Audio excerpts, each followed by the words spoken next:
Hey everybody, welcome. What's going on? Welcome to another Friday, another episode of Heavy Metallurgy, number 179. As a matter of fact, we just keep on trucking around these parts. And I'm Marty. Good to see you. No Alan again this week. He just got power turned on today. I think he said he will even be in the chat tonight to say hello. And so my secondary co-host for the night show tonight is Bill from the Ninth Circle. Welcome, Bill. Thank you for joining me. How are you doing? I'm doing great. Glad to be here. This is an awesome topic. I love industrial crossover, metal crossover stuff, so it's cool to talk about. Yeah. But before we get into it, we do want to fire off the show with new releases for October 4th. Metal releases, of course. I got to get my list up here. Well, I'm not ready, everybody. Sorry, this has been a ramshackle throwing of things together, but that's just the way I roll. Okay, here we go. First up, October 4th, Alt from the New World on Century Media. Antisect, In Darkness, There Is No Choice, re-release on Rise Above. Blood Incantation, Absolute Elsewhere on Century Media. A little band, I'm sure a couple of you maybe heard of them. You know, I don't know. Cosmic Putrefaction, Emerald Fires Atop the Farewell Mountains on Profound Lore. Pretty cool album cover. Very. DAD, Speed of Darkness on AFM. Human Impact, Gone Dark on Ipecac. Igniter, Horns and Hammers. This is a multi-label release on Metal Records, Revolt Vinyl Records, and Metal World Records. Next up, Lords of the Trident, VGEP EP. It's self-released. I think they're a upcoming U.S. power metal band. I seen that Belgian Jasper just did an interview with one of the guys, and yeah, I don't know how I feel about that, but Mammoth Caravan, Frostbitten Galaxy on Blade Setter Records. Mastodon, Crack the Sky, 15th Anniversary Edition release on Reprise. Sorry, I got small text here. My eyes are old. Restless Spirit, The Doomed and the Dead, live EP on Magnetic Eye. Soror Dolorosa, Mond on Prophecy Records. Valletta, Summer on Force Field Records. That's one of the guys from Moynach, his new project named after himself. And last, but certainly not least, my kid is going to be super psyched about this one. We've got Windrose, Troll Slayer. Yes, I know this is the one you've all been waiting for. So yeah. All right. Yep, that's it. Let me try to figure out how to get rid of this. There we go. And remove from studio. Cool. Bill, it's good to see you. One of our guests, Jeff, will be joining us tonight in about 5 minutes, he said. So he's running a little bit late, but awesome. Okay, I want to put it out there. Industrial. I love industrial music. I have a decent collection. It certainly doesn't dig super deep. I've been trying to do that here in the last 6 months or so. Dig a little bit, check out bands I haven't checked out ever or in a long time. And I gotta say, I've always appreciated industrial in metal, but I've always had the thought that metal guys working with industrial, they get the gist of it, but it just isn't the same as an industrial artist. I mean, it's kind of like the people that dabble with noise. People that have done noise their entire career, they just come at it from a much more calculated and I don't know. What do you think about the whole industrial and metal? And it makes sense to me, but varying levels of success in my book. What do you think on the whole thing?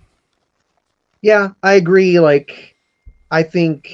mean, industrial, the original, the first industrial bands you think about, that weren't even electronic at all, like Throbbing Gristle, Einstürzen and Neubauten, where it literally was just people banging sheet metal with a chain and crazy percussion, banging on kettle drums and stuff. It was avant-garde. It was a totally different perspective on music. It didn't have riffs. It didn't really, it was harsh, but it was harsh in a different way than metal is, So I do think that the people that their entire life come from kind of that noise industrial scene definitely have a different perspective, that different mindset on it that a metal person would, where it is Yeah.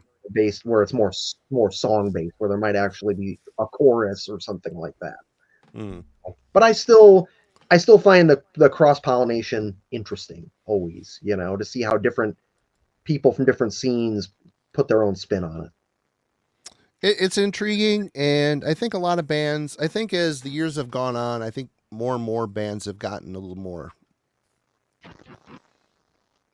skilled at this. Yeah, Because I think people are mentioning Skinny Puppy, and I didn't pull any Skinny Puppy tonight because they're an industrial band to me. They're not a metal band. Tonight we're just pulling metal bands. Although I will say one of my favorite albums for the year is this new Cyberactive, the Endgame album. If you folks like industrial music, Kevin Key and Bill Lieb.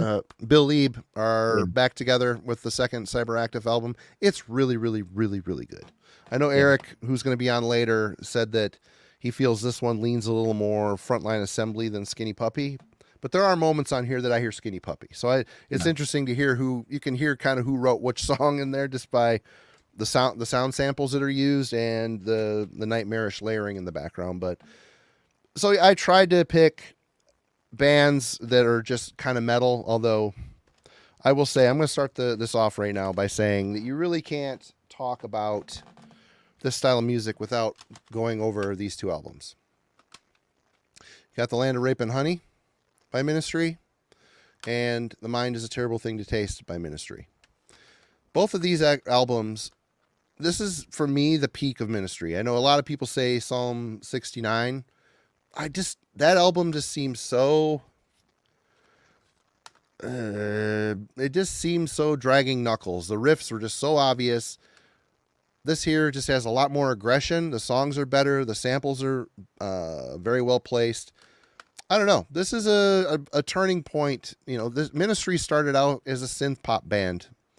Al Jorgensen started off singing with a British accent, and he's not from Britain. So, I mean, you could see what they were leaning towards, but as they went on, Twitch, I love that record. It's a great record. Very synth poppy, but it's starting to get more aggressive. And then you get into this, where it is industrial, but their guitars enter the mix, and it gets very aggressive, well produced, and the rest is history. But I don't know. Your thoughts on Ministry? How did they taint the pool when it comes to metal and industrial? I mean, it's huge. So I've got a whole bunch of bands. I would almost say they're almost Ministry clone bands. You know what I mean? Where it's like, Mind is a Terrible Thing to Taste comes out, and all of a sudden you have all of these metal industrial crossover bands that hit in the early '90s. I won't mention names because I'm going to show some of them, but Yeah, I'm gonna Metal show it to you. I Metal can't find it Blade, right now. in the wake. I'll go with this one. I'll grab one here. You probably have this one too. So, but in the Metal Blade, in the wake of their popularity signs bands, like you've got Mal Havoc, this I have band, that CD in yeah, here too somewhere. Premeditated Murder, right? So this band was a thrash band. I've got a reissue of their early demos and stuff, and they were more like a really like a kind of almost like brutal thrash type band in the mid '80s. That's where they were at.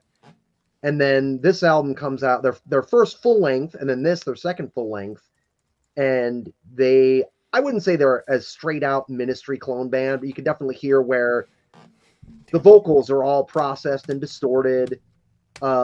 This is slower, I would say, than Ministry. The riffs are more kind of grinding, and mid-paced rather than the kind of like fast hammering, thrash type riffs on Mind is a Terrible Thing to Taste or Psalm 69.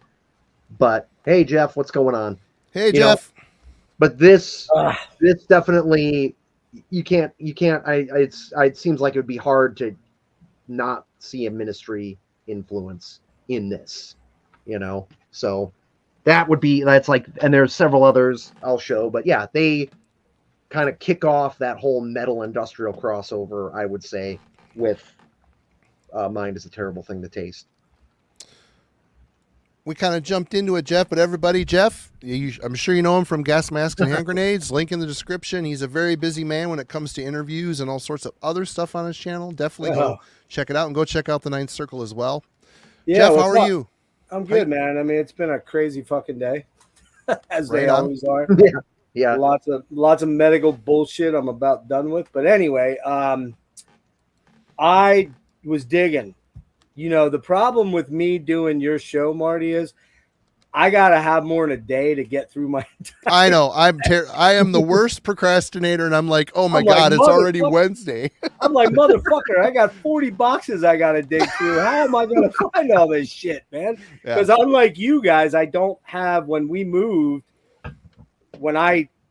long story short, I just don't have my stuff up. So I gotta go digging and crate digging. And I pulled one that I know you're going to be really, really jealous about, Marty. Before you show it, we started off by, I know you kind of jumped in, but talking about the importance of ministry and how these two albums in particular, The Mind's Terrible Thing to Taste and Land of Rape and Honey, kind of got the whole metal, it kind of introduced the idea to metalheads. I mean, what your thoughts on all that?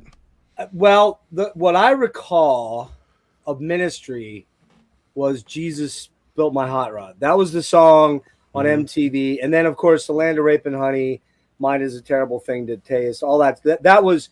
But here's the crazy thing. I don't own a single ministry album. I'm not even sure why. I never gravitated to them. I gravitated to a couple of other OGs. I'm a little surprised you don't have Twitch. I mean, that's a good industrial synth poppy type of album. It's good. I don't know why I don't either. I have a couple of CD-ROMs and a buddy. I have Rio Grande Blood. Is that what it's called? Mm-hmm. Yeah. And I think I have all the other stuff on CDR. And I just never went and replaced them. That's probably what it was. By the way, can you guys hear me all right? Because I jumped in and I got to check my audio. You're good. I'm good. Sounds good to me. But for me, I mean, could I have heard that first? It's very possible. But for me, I think the two bands, which we're going to have to allude to them because there's three of them that are kind of the OGs of that. And one of them didn't really incorporate guitars. Well, they all kind of did around the same time after Ministry did, probably. I think Ministry probably was the OG with the heavy metal sort of the guitars. But there were other bands. And my first band, Marty, which I know you're going to be really jealous of this, man, when you see it. So Pet Shop Boys, actually, it's a joke. Oh, I don't hate it.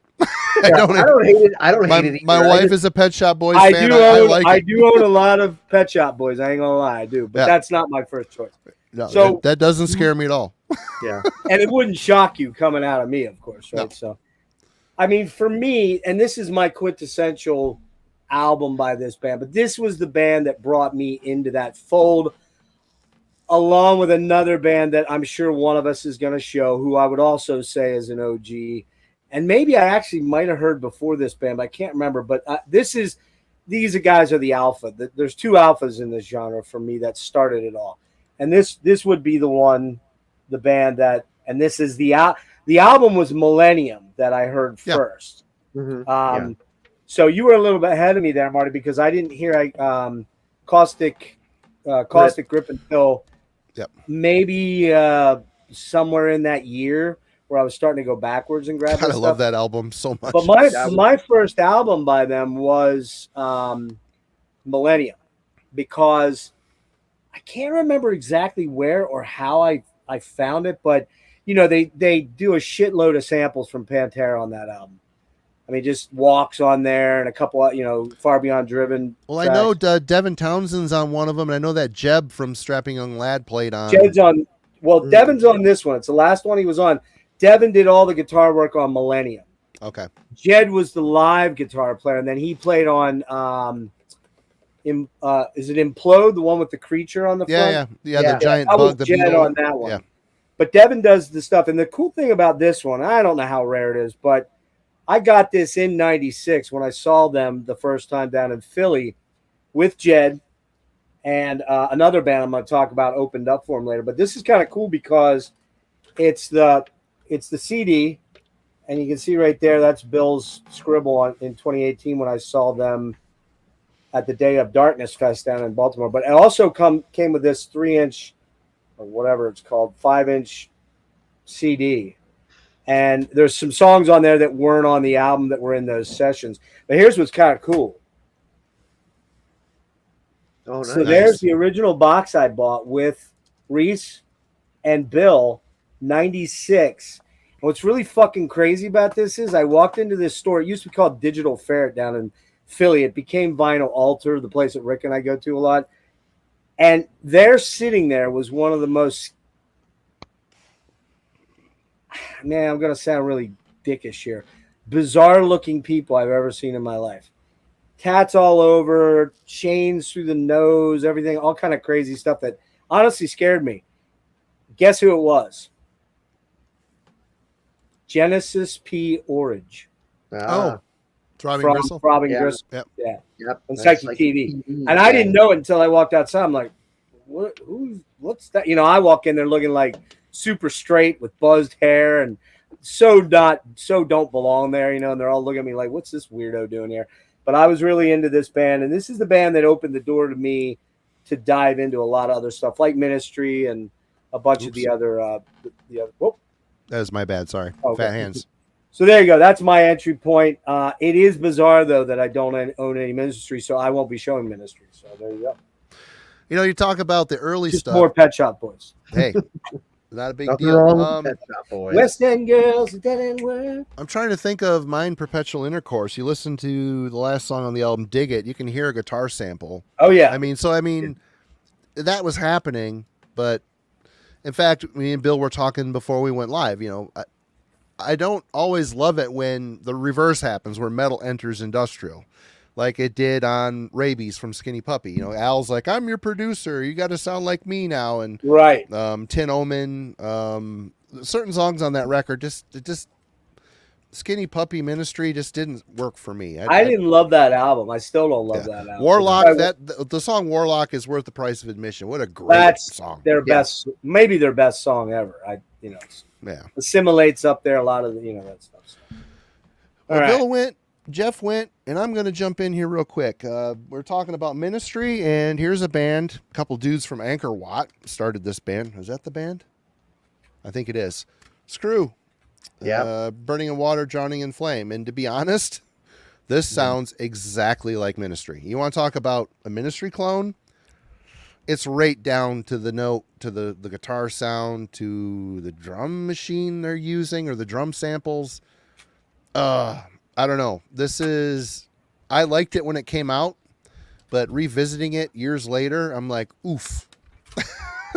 And I had a couple of the subsequent albums that came after this, and they're not as good to me. And I think the guitarist on here went on to be in Ministry for a while too. So I guess Manifest Destiny a little bit. But is like his audition for Ministry. Basically. Yeah, here's my audition, Al. Can I be in the band? Is that Scotia? Mike Scotia? No, this is Adam Crushman. It's like a red font on a green background. It's hard to read. And then Danny and Adam. Yeah, it's not Mike. I don't really know them then. Yeah, they were in the thrash band Anchor Watt before they did this. So I certainly remember that name, but I don't really remember. I've never listened to that I'm aware of. But this is a good album. But if you like The Mind's a Terrible Thing to Taste, this is its little brother, but not as good, but still really good. It's a good Ministry clone for sure. So yeah, that's where I'm starting in on this whole thing. And Jeff, I showed it already, but you really do need to check this out. This new Cyberactive. Yeah, you told me. We were talking the other night. Yeah, it's really freaking good. And did you see Bill Lee put a solo album out? I think it just did not came see out. that. Oh. Yeah, I think it came out last week. Shit, he's been a busy man. Yeah, he has. A lot this year. Hold on. All right, Bill, you're back. All right, we're going to continue. This is something I'm just going to show on the phone here because I don't have this anymore, but we're going to continue down that vein here. So starting again shortly after Ministry, this band kind of almost has some of that, but it also is a bit, I would say they rip off some of that Frontline Assembly a little bit too, but you got ChemLab, who are from I remember them. Yep. Burnout at the Hydrogen Bar, their first album too, they they kind of, the vocals were not as harsh, you know, they were treated, but not quite as garbled and stuff, you know, but not quite as thrashy, but also very, you know, very grimy. Oh, it's kind of darkening there, like metallic industrial stuff. You know, I hear a lot of Frontline Assembly in them. I hear, you know, End Ministry as well. I like I said, I was talking to Marty before. Like I hadn't listened to that album in probably well over 20 years, and I was listening to some this week, and it still holds up. It's still fun, catchy stuff. I think I might actually have that somewhere, but I didn't run across it. I got to the point where I was sweating my balls off, and I'm already 5 minutes late. I'm like, man, I gotta just quit. I got enough, just quit. But I think I own that one. Yeah. Yeah, but that was one that kind of predated some, or kind of started around the same time as like when Nine Inch Nails put out Pretty Hate Machine, and kind of going in that same vein of stuff that was happening in the early 90s. Which I'm sure that'll be brought up. At least it will be by me. So I mean, All right. yeah, that's a good one, ChemLab. I gotta dig around and see what I've not heard that one. I have seen it on the racks though, and never got it. I think you dig that, Marty. That's Yeah. in your wheelhouse. It's fun. You look at there's a famous band photo where one of the guys is wearing a shirt that says "Fuck art, let's kill." That's right. Yeah, Mm-hmm. That's right. I remember that. Which is always stuck in my head. I remember reading, because I used to read, I don't know if you guys would remember Industrial Nation, which was like a fanzine that was around. And that was one of my big entry points into the whole industrial thing. Was in college. There was a little record store where I went to college, and they carried all sorts of kind of underground magazines and stuff like that. And so I picked up an Industrial Nation and just dove deep into it. And that was one of the places I first heard about ChemLab and read an interview with them and that kind of thing. So wait, what was the year, Marty, that what was Ministry's first album called? That was the more poppy one, right? With Sympathy. With Sympathy. Yeah, and then one was the first like sort of metal one. Was that mine, or was it Twitch started getting a little heavier, but it's still very synth pop. But then the Land of Rape and Honey, that came out. That was the one, right? Now, what year was that? What year was that? I can't read it. Orange on Purple, really? No one can read that. This was stupid. I don't know. It came out a while ago. I'll look it up. I was just kind of curious because that, I'm trying to fix when that happened. I think for me, I was going to go in a different order, but I think I'll pick this one because this band probably, realistically, I got to find it here, was the first industrial band I think that I heard because my buddy was really into this stuff, and I could not find I had a bunch of their stuff and I got rid of it. I don't know why. I went through a purge many years ago. I was like, I never listen to that shit anymore. And that was some of the stuff that went. I haven't gone back and grabbed it because there was one album in particular I really liked. But this may have been the band I think I heard first. Yeah. This is the Juke Joint Jezebel off Neil, or Nile, however you say it. This is like the maxi single with all the fucking 8 million different versions on there. Yep. But the first album I heard by them probably would have been Money, or what was the second one called? Do you remember?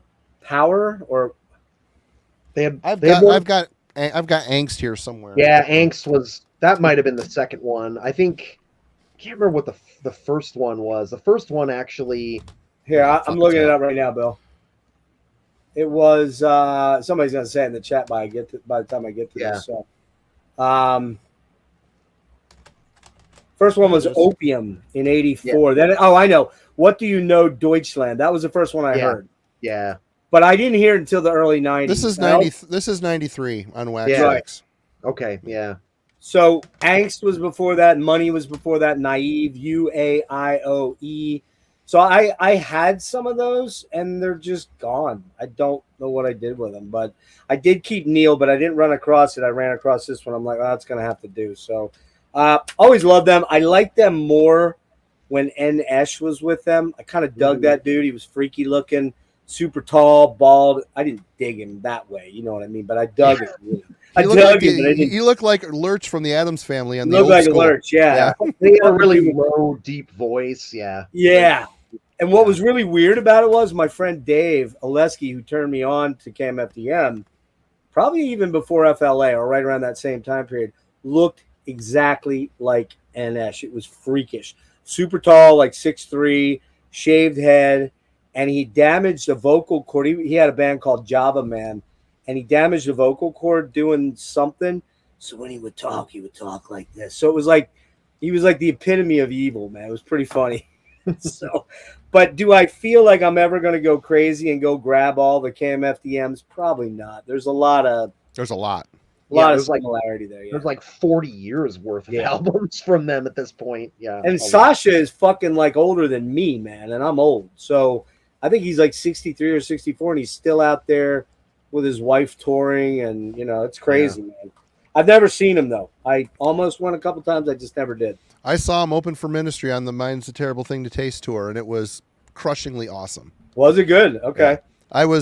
My friends were right on the cage, and I was standing there, and I was right behind him. There was no room for me, so I'm like leaning up against the PA, and the house music's playing. I'm like, this is all right. I'll be all right. No problem. FDM came up. The drum machine starts. My hair starts going. The whole hair is like vibrating. I'm like, oh, this is going to be a problem. Scoot over. And they're like, there's no room. I'm like, fuck. I just ate it. And then Ministry came out with like 15 guitars, 2 drummers. Ogre was there playing synths. I mean, there was a ton of people on stage. I've never been so... That concert contributed to my infinite deafness moving forward for sure. I was kind of pissed because back in March, I think it was, Serge... Ministry, Gary Newman, and FLA, which all those bands are going to come up, I'm sure, or artists. We're playing up, I don't know, about an hour and a half from here.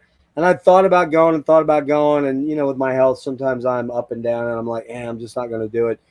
And I said something to him about a week ahead, and he's like, I don't think I can do it with Max, his young son.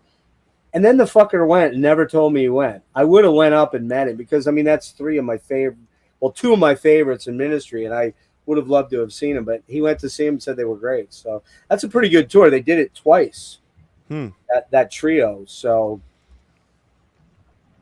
All right. Well, I'm going to jump into this one because I got to thank Dennis. He showed this on one of his shows on his channel. Go check out Analog Archives. Oh, yeah. The first Puncture album. Oh, yeah. Nice. This came out on Century Media. It has Rick Perry from this band in it, which is Gamicide, Victims of Science. This is a killer thrash album. Yeah. Dennis showed it, so I'm like, I found it cheap online, bought it, been enjoying it, and then I showed it on here for something we were doing, and Rick Perry actually reached out to me and said, hey, thanks for showing that. I appreciate that. Wow. It's getting a reissue. I want to send you one. So here this week, this just arrived in the mail. Cool. It's a reissue of the first Puncture album. It's a 2-disc set. It is on Black Artifact Records. I don't know if it's out yet, but the label just sent it to me here. I got it just this week. It has the album touched up a bit, and then disc 2 has got a bunch of demo stuff on here. But where were they from? Arizona? I want to say Arizona or Texas or something. I could be talking out my ass because I don't know. But I feel like Gamicide was Arizona. Yeah. Yeah. I was listening to this again this week in the car driving around, and I gotta say, you could have went the screw route and went like just total Ministry worship, but the electronics that are on this album, they sound like they're coming from a place of close inspection. They really paid attention to industrial music.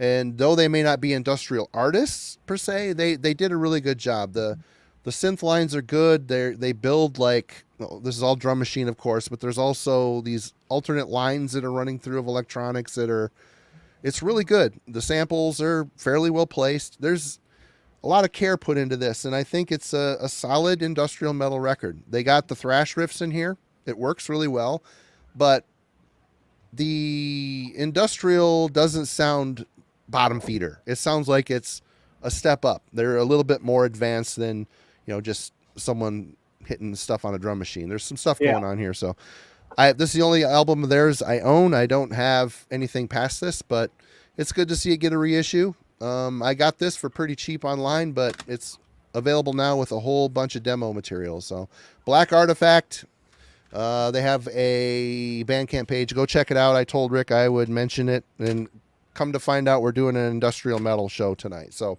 it all worked out perfectly. So cheers to you, Rick.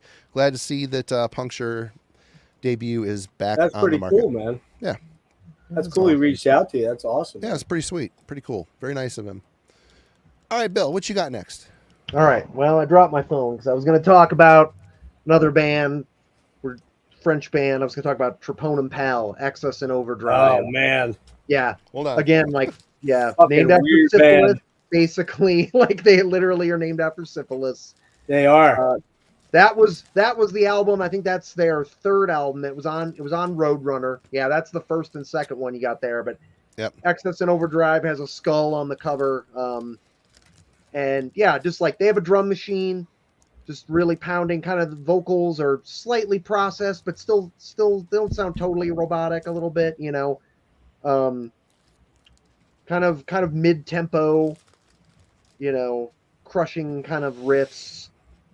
That was a big one for me too. Around because I heard it right when it came out. I was 20, I think. So that was. I bought the tape. It was on RC. I'm like, shit, I gotta have this. Yeah. I listened to it the first time. Like, what the fuck am I listening to? Yeah, it was surprising because at that point too, I was with RC. I either expected thrash or death metal, and it wasn't either. You know. Yeah. But I was like, I do like this though. It has kind of this really, again, grimy, urban feeling to it, you know. And I know they continued to put out some records after that, but I went back and listened to the first two, but I never went further on after Excess and Overdrive. So yeah, I really like the broken English too. I like it the lyrics are weird. Yeah, you got soft mouth vagina. Whatever that means. Whatever, yeah, exactly. You're like, huh? But English. Too many humans. Language. We need a nuclear war. Yeah, yeah, great. It Great works stuff. incredibly well. The French just nail. Yeah, apparently the French accent and the English as a second language work really well in that style of band to make it extra sleazy. So check out Troponin Pal for sure. Yeah, I remember that band. I remember seeing it, reading about them. I think in like Kerrang or something like that, and I was like, what a weird fucking name. And then, like you said, they're named after syphilis, which is pretty bizarre.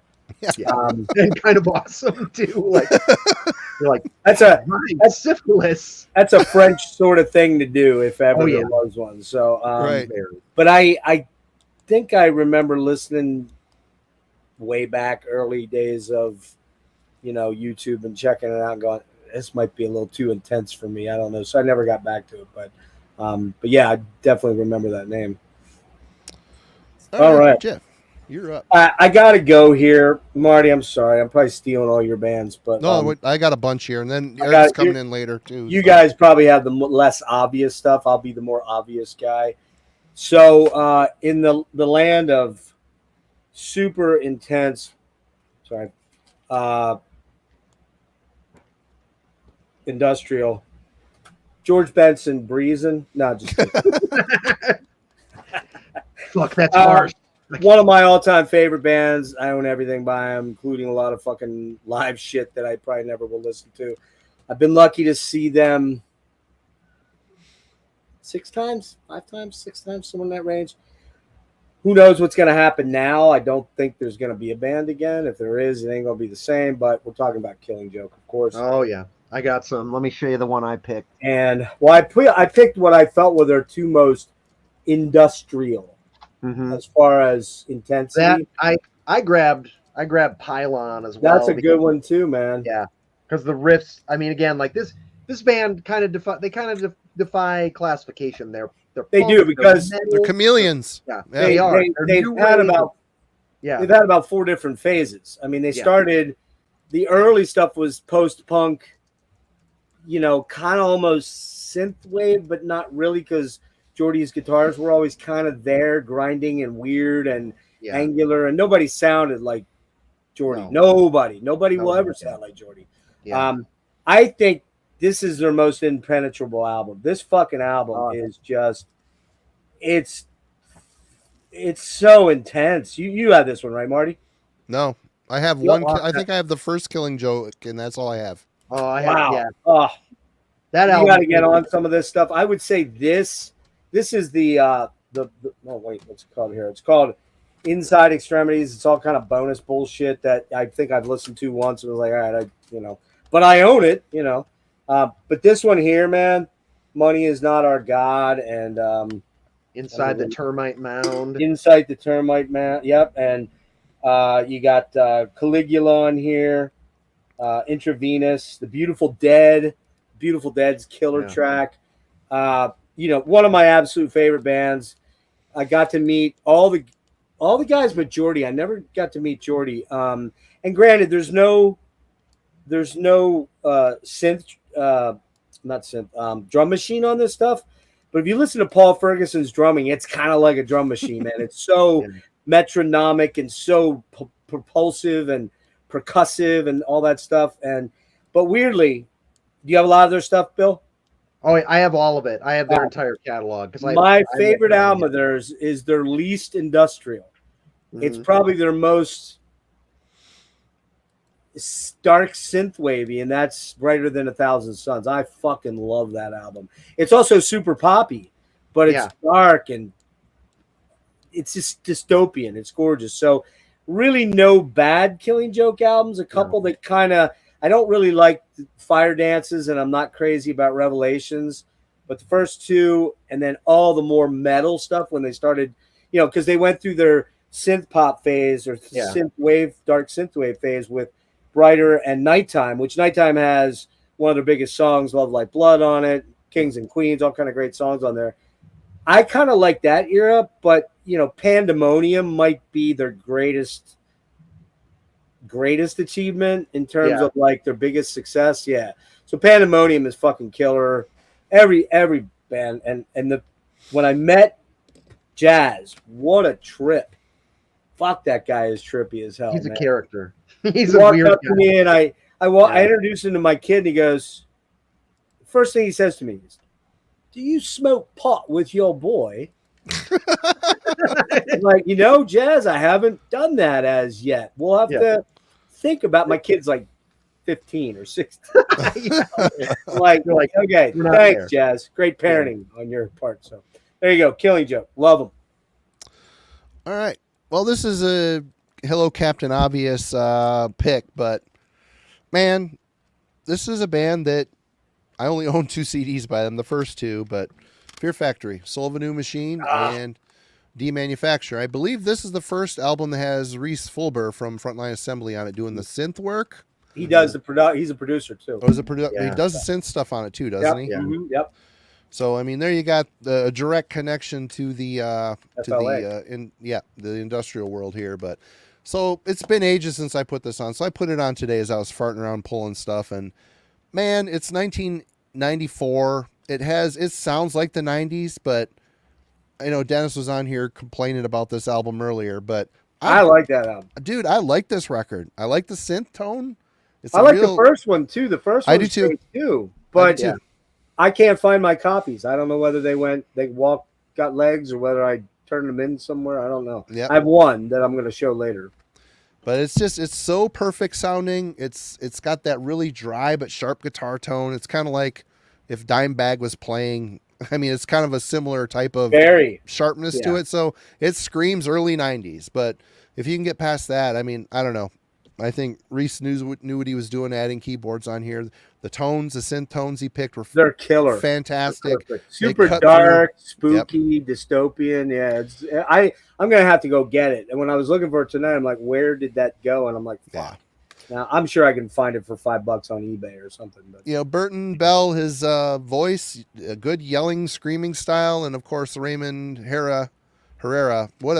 He's like a drum machine, a super clicky drum sound for all the triggers, but just he's perfect timing, and I don't know. This held up. It's held up pretty well. And Christian, the bass player, is in fucking Phil Demel's old band, but Phil's not in the band anymore. What are they called? Head? No, the bald-headed dude. Violence. Yeah. Violence. Yeah. Can't stand that fucking band, but old Wolbers is in there too. So. Yeah, I guess they're coming back, right? Aren't they putting a new album out in February? Is that their first album in a long time with a new singer or something? Oh yeah, they got like a fan guy. I lost interest after Obsolete, which I have. I'll show that. He's the only two I own, so I have no further input other than these two. There's an EP between those two that was called Fear is the Mind Killer. Yeah. That was my introduction to Fear Factory, was that Fear is the Mind Killer EP, and I really loved it. It was all like remixes of songs from the first album, but way more industrial and stuff, and I really loved that. And that made me check out Soul of a New Machine. Marty, if you look, I'm pretty sure it's not an EP. I think it's almost damn near a full length. It's a remix of Demanufacture called Remanufacture. Yeah. And way more synthy, and it's almost a ton of Reese on that. Real dark and very kind of tactical neural implantish in a lot of ways. What a great album that is. Yeah. Incredible. So there you go.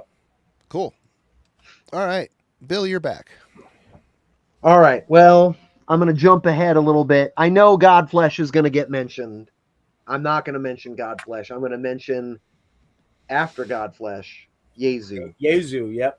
Yeah, which is, Justin Broderick after, in the early 2000s here, basically after Godflesh kind of wraps up, he does Yezu, which is kind of a more doomy, emotional, kind of post-rock take. Kind of shoegazy build. Kind of shoegazy, but it's still, he's still got it's a drum machine, I think, at some points, and I think he's got Ted Parsons playing on some of the Yezu stuff. He is. From Swans. I mean, and Swans, of course. Prong.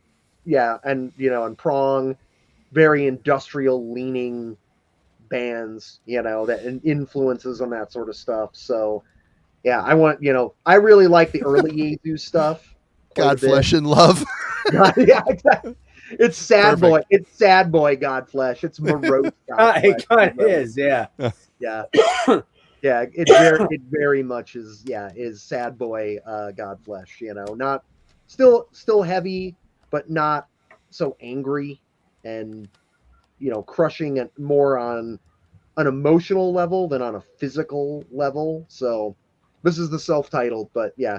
So listen to Godflesh, listen to Yezu as well. So jumping ahead a little bit, but I just wanted to bring them up as well. Yeah, we'll leave Godflesh for Marty because I can't find any of my Godflesh either. I had Street Cleaner and I'll go next. One other one. So, well, it'll be my next pick. We'll let you pick. I knew that Godflesh was going to show up, so that's why I was like, you know what? I'll let somebody else have Godflesh. Kind of kicking myself back in September, or not September. Was that August? When was that? They were here. That was last September, actually. Mm-hmm. They played in Philly, and Rick and I were talking about it. I'm like, dude, I just don't know if I'm that into it, and I wish I would have went and saw them just once, but maybe that'll be. It seems like it's a pummeling. Every time I watch them, like stuff people shoot online and post it, it just seems like it's an avalanche of sound. It's kind of like seeing. It's kind of honestly the stuff I've seen. It reminds me a lot of Sun with a drum machine. Just Sun-O, Sun-O. Mm-hmm. Just an assault on your fucking head and your ears and just your whole body. And I saw them once, and that show and maybe the Melvin show, two most loudest shows ever. I'm sure they did permanent damage to my ears because I was an idiot, and I ended up stuffing toilet paper in my ears at the Melvin show. It was just so intense, but. All right, toilet paper had little absorption, I'm sure. Not much. It didn't help much, yeah. Not symbolic much. pressure. Huh? Yeah. Took a like slight ministry. I'm going to pull this one. If you know me, you know this is one of my favorite black, trippy, psychedelic, fucked up, weird favorite bands. I could pull a number of things because this guy's a bit of a chameleon too. It's a singular artist. Well, no, it's now a band, allegedly. Nobody knows who the other members are, and they're all, fucking nom de plume stuff. But I'm going to go with Blut as Nord. I was going to pull them, but I figured you would. So I'm like, you figured right. That was one of the first ones I grabbed. I pulled out Desanctification from the 7/7 trilogy because, strangely enough, probably the best example of this would be the work that transforms God. And I actually don't own that. I still need Mort, Work That Transforms God, and There's two more I need that are hard Beast to of find. Rebellion and Works That Transforms God. Those are like nightmarishly awesome. Mystical Beast of Rebellion. I don't have Yeah. that one either. Yeah. Yeah. So, and they are probably the most industrial of all of BAN's Dark. work. But I will yeah. say this one, if you've never heard this, man, Deus Salutus Mea, I don't know. This motherfucker is like the things that nightmares are made of, man. This is industrial, harrowing shit, man. I mean, you guys are familiar with BAN, I think, a little bit, right? Yeah. The side of BAN that's hallucinogen, that's cosmosophy, stuff like that, that's uplifting and almost proggy and pretty. This is not that at all. It's kind of the antithesis of it. So BAN, one of my favorites. I was gonna dig my box set of albums out, but then I knew I'd just be flexing too much and you guys would be all jealous and shit, and anyway. But yeah, so this is, I do have the 7/7 trilogy on the vinyl special edition box set. Beautiful stuff, man. Beautiful stuff. Have this one on vinyl as well. It's silver. If you guys haven't checked this album out, give it a shot. You may never want to listen to it again. I think only the album Mort, which is death, or Death. That album sounded like the same song over and over and over. I got rid of my copy. I hated it. That's the one I want. So if anybody has that out there and wants to gift it to me or let me buy it for a reasonable amount of money, I will do that. But I love that one, but I didn't like it like you at first either. It was fucking weird. Every song sounded the same. Exactly. I don't know. I think that's the whole point. It's just like pummeling you into absolute numbness because it's just monotone as hell. Well, I don't agree that it all sounds the same. That's just me, but I've listened to it a couple times. But I think on one or two listens, you might think that. But the more you dig into it, you start to hear his fucking nightmarish world that he creates. And so there you go. BAN. Yep. All right. Well, Godflesh. Gotta do it. My favorite is the self-titled and this one are my two favorites. Yeah. This one here has a dancier vibe. It's more repetitive. It's produced really well. But one I hated when it first came out is this one, Slave State. Listening to it again this year, I changed my mind. It's like techno Godflesh. It's very dancey. I hated it, but now I think it works. It's the only one in the catalog that sounds like this. It's like the only time he went down this path. I would say it's a little bit more techno than industrial, but this Marty, year, what's that gold one there? The gold thing on the front? Yeah, that one. No, the one in the front there you're showing. New Moon Records, No, $5.99. no. The one in your right hand, the first one. What's that? Oh, the one. Oh, Street Cleaner. Yeah, no, the one Street behind it. Jesus fuck. The Selfless. one with the gold thing on the front. Selfless. Yeah. Selfless. I had that one for a long time, man. I just never played it. I love it. This is my favorite one by them. Is it really? It's really heavy. It's long. Oh, it's really long. Like I 79 don't know. minutes. It's over an I always hour, like the isn't it? cover too. It's like a group of cells growing on a circuit chip or something. I don't know. It explains it in the insert, or I read it. What year is somewhere. that one there? Do you remember? It's You're asking me 98, 99? 94. This is the same year as Demanufacture. Yep. That's It when all doesn't that sound shit anything was like happening. Pantera. I know it does not. If I'm not wrong, too, that's the year of Millennium. Was that 94? I think so. Maybe And this it was. is out on Columbia, so it was a big Earache Columbia merger for a minute. Yeah. Yeah. We're gonna do a Godflesh dive and ranking on here. I just it's just one of those things. It's gonna happen eventually, but we'll talk about it a little more extensively there. Do I think that Godflesh is the epitome of industrial? I don't, but they've got really good ideas. Of course, the drum machine. I think these early ones are using an Alesis drum machine. I've heard. This is the first one I ever heard, and I hated it. I liked, like Rats, Christbait Rising, the more songs, but when it degenerates into just kind of like noiseescapes, it bugged me. But now going back, I kind of see the genius of it. Got to be in the mood for it, but Yeah. solid band, solid. They're patient. You got to be patient to like Godflesh. You got to be patient to listen to a bunch of Godflesh in a row, I think, too. But I would think. that could be just me. But Got to be in the right mood for sure. right mood for sure. All right, Bill. All right. I have this. I didn't pull it, but I just thought about it again. Kind of Godflesh worship. Depressor, the mid '90s. This was the album that was unreleased up until maybe, I don't know what it was, maybe like 6, 7, 8 years ago. So a little crustier than Godflesh, but it has that very '90s feel. The drum machine sounds almost exactly like that. Really, really good. Yeah. So you've got the later, yeah, I have that as well. The two demos, the Filth and Grace demos, and then that's the newer stuff that's more like death metal. That Hellstorms over it, yeah, and that's the one I'm showing on here too. That's probably my favorite. The album that was shelved for years. The demos are really good too, very much so. But he was from a guy's from Oakland, I believe, and recorded. You know, he was kind of involved in the punk scene and stuff. And you know, he had recorded those demos, but that album got shelved for a really long time. And so if you like Godflesh, like early Godflesh, kind of like Street Cleaner and Pure era, but maybe with a little bit crustier vibe, maybe kind of like a bit of that earlier Neurosis vibe on there, it's excellent. I had a friend of mine that was friends with him that lived out there. Mm-hmm. And the main guy for Depressor worked for the Metallica camp. I don't know if he was a guitar tech for Kirk, but he worked in the camp somewhere at some point. I don't know if he still does, but he did back in the day when Depressor was still a thing. So kind of cool. I don't remember that band. That's a new name to me. I don't remember that one. How about that? They were on small labels. They never were on like a bigger label or anything. So part of it, I think. Oh shit! I forgot to grab Dead World. Thanks, Mr. Yeah. Landau, for reminding me. I'll have to go get that while Jeff is talking. Yeah. All right. I'll be right back.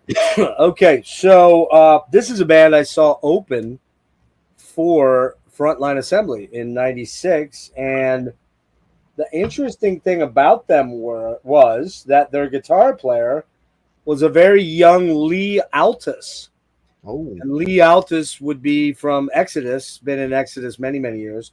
But he was actually, I believe this might have been his first major label band, but D. Krups.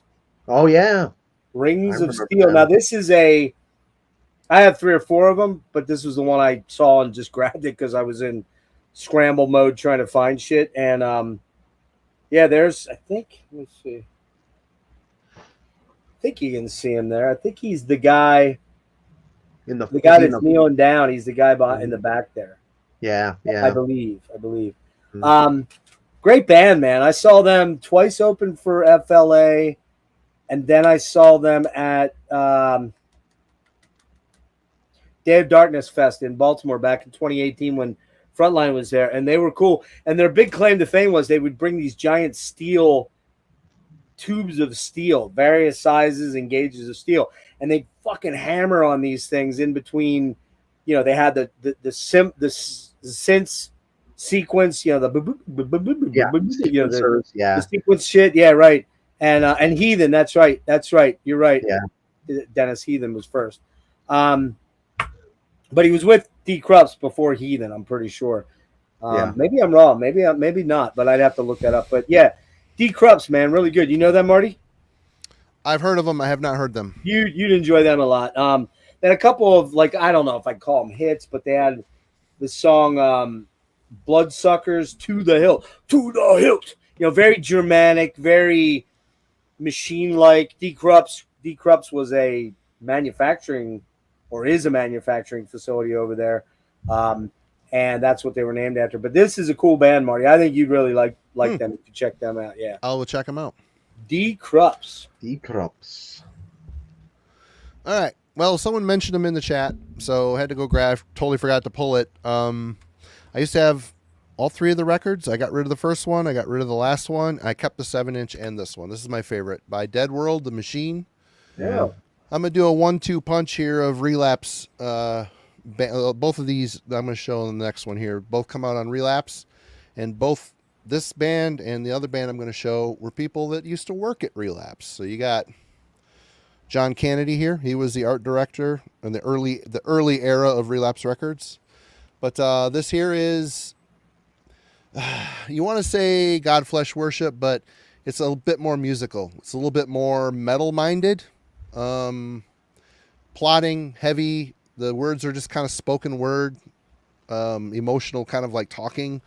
2-piece guitar, bass, drum machine, some sounds. John went on to do Death Pile, power violence, power electronics, and a bunch of other stuff.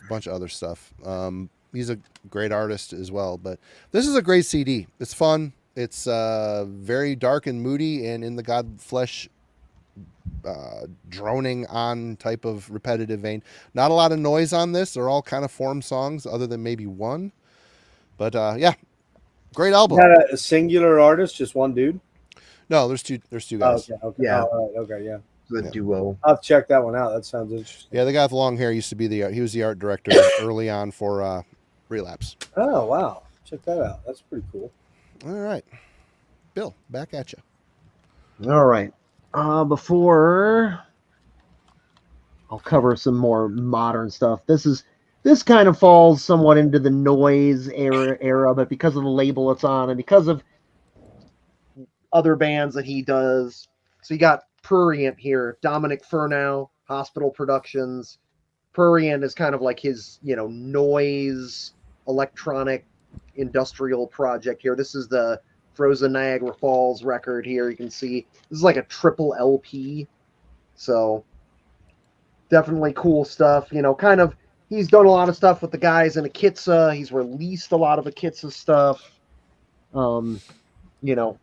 Not quite as metal, but he's always kind of been involved with metal and metal bands and things like that. I think he was in Ashpool as well with guys from Akitsa, the black metal band Ashpool, all that sort of stuff. So that record, a little more modern take on kind of noise industrial stuff with some metallic elements, worth checking out. For sure. Right on. Okay, Jeff. All right. Gonna steal another one out of Marty. Actually, you didn't remember this one, and I did. Zune by Nephilim. Yeah. Man, the guitars on this motherfucker are slamming. They're unrelenting. They're a bit samey track to track, but man, this sounds like it kind of sounds like, oh man, I'm trying to think. You got the electronic elements of, your front lines, your Skinny Puppies and stuff like that. But man, it's metal as fuck. This thing has like just riffs on riffs. Yep. And then you got Carl doing what Carl does. Sometimes he's weird, sometimes he's straight up. He's mostly straight up on this one. He doesn't get too gothy and strange and odd like he can do in some of the early stuff. But this one's a fucking heavy banger. Is it something I would listen to like repeatedly? Probably not, because it would get a little bit samey sounding to me. But man, when you hear the guitars on this thing, holy fuck, killer. Yeah, we talked about this, Dennis. This was one we discussed when we talked about the great album, Fields of Nephilim. Yeah. So Zune by Nephilim. And Marty, I think you'll know this better than I will. Carl's the only member in that, because the other guys, what did they do then? They put out Fallen, right? No, Fallen was a Fields of the Nephilim album, a demo of the album that they submitted to Beggar's Banquet to say, here's our progress, and Beggar's Banquet went, we're putting this out. But I thought that Nephilim only includes Carl from the original band, because I thought they were. I think he's the only guy. When Fields of the Nephilim got back together, the only guy that kept coming back with Carl is that Tony Petit, the bass player. Right. And they did Fallen, and then they did a single with a couple older songs, and then that Tony Petit guy went on to start a band called NFD, which is basically a Fields of the Nephilim tribute band. The singer Bob sounds just like Carl. It's really good. I got like 4 or 5 of the CDs, and it's awesome. It's great. And then the rest of Fields of the Nephilim, they went on to do another band called Rubicon, which I don't like as much as Fields. And then Carl came back and did this, the final. Yeah. Now, I know you're not a huge fan of this one, but I really love it. I think it's great. You do? Oh, I am a huge fan of it. Yeah. It's fucking amazing, man. Yeah. It's heavy. It's got a lot of metal in it. It's a lot of metal, It's long. That might be the only kind of detractor to it. But I man, love it. it's kind of like the perfect mix of Zune from the metal aspect and the really lushness of Elysium. That beautiful Yeah. gothy, trippy stuff, you know. So yeah, this I'm telling you, this if you've slept on this as a Fields of Nephilim guy, don't. You really should. Yeah, you should check have it out. all of it's good. All of his stuff Yeah. is good. Great catalog by I Fields of stole Nephilim. 2 there. Sorry about that. No, I that's fine. I pulled the Zune because we talked about it. I'm like, oh, that's a good one, and not knowing if you would or not, but right on. All right, okay. The second Relapse related, this came out on Relapse. This is a project called Candiru, Unloved and Weeded Out. This one of the guys in this band is Patrick. How do you say his last name? Patrick McCahan. Super nice dude. He was in an early iteration of Exit 13. He also worked at Relapse for a while, and him and who was the other guy? Kip Johnson. They started this Candiru, full length and a 7-inch. It's weird industrial stuff.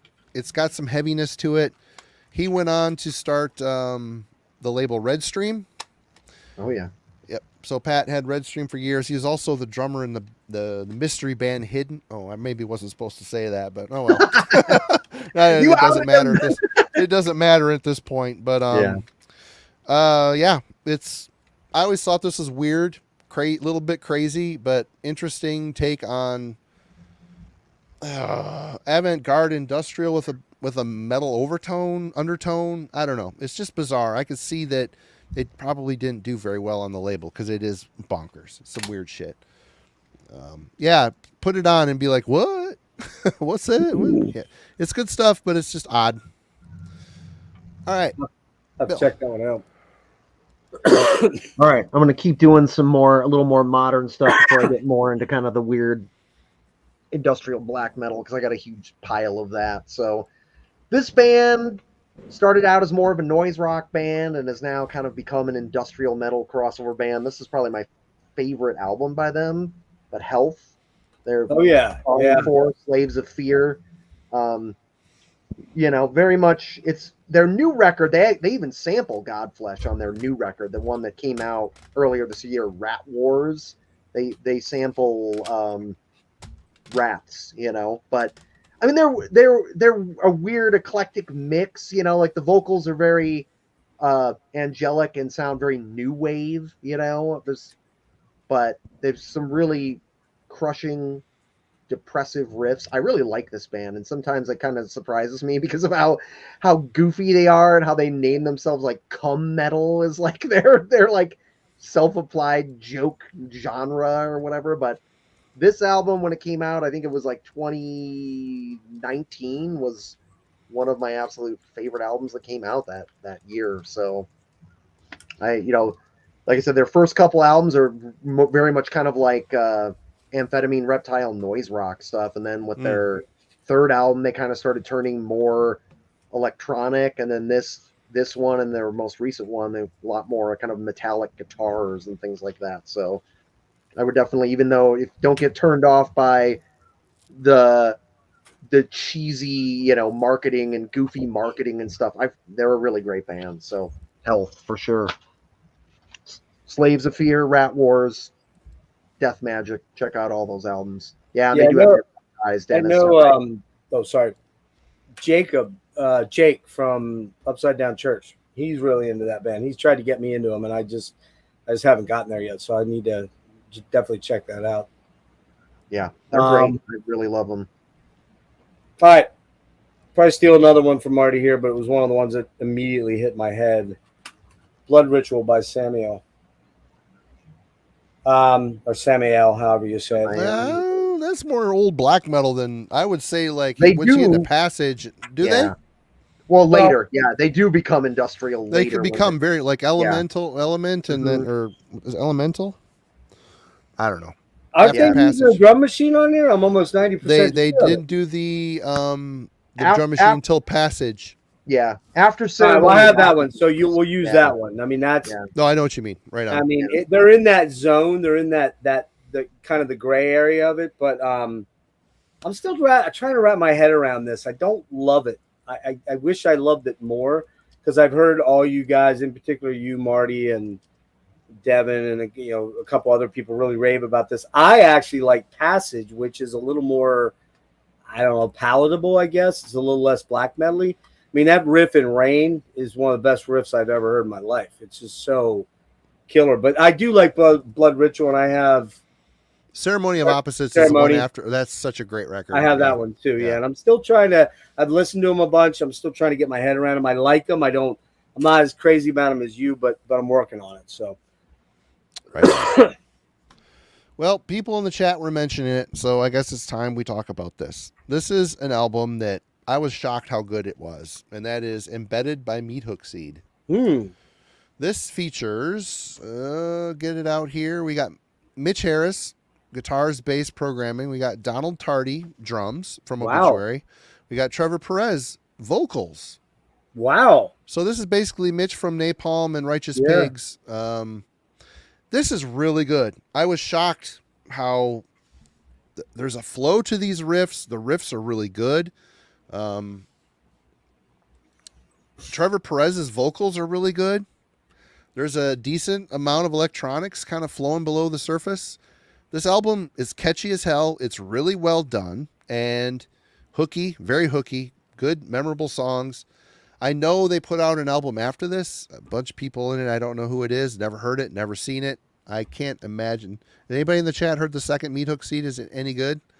But yeah, this here is exceptional. I mean, I could put this on right now and be psyched. It holds up very well. What year did this? Did you say it was Don Tardy, the drummer? Yeah. Okay. Yep.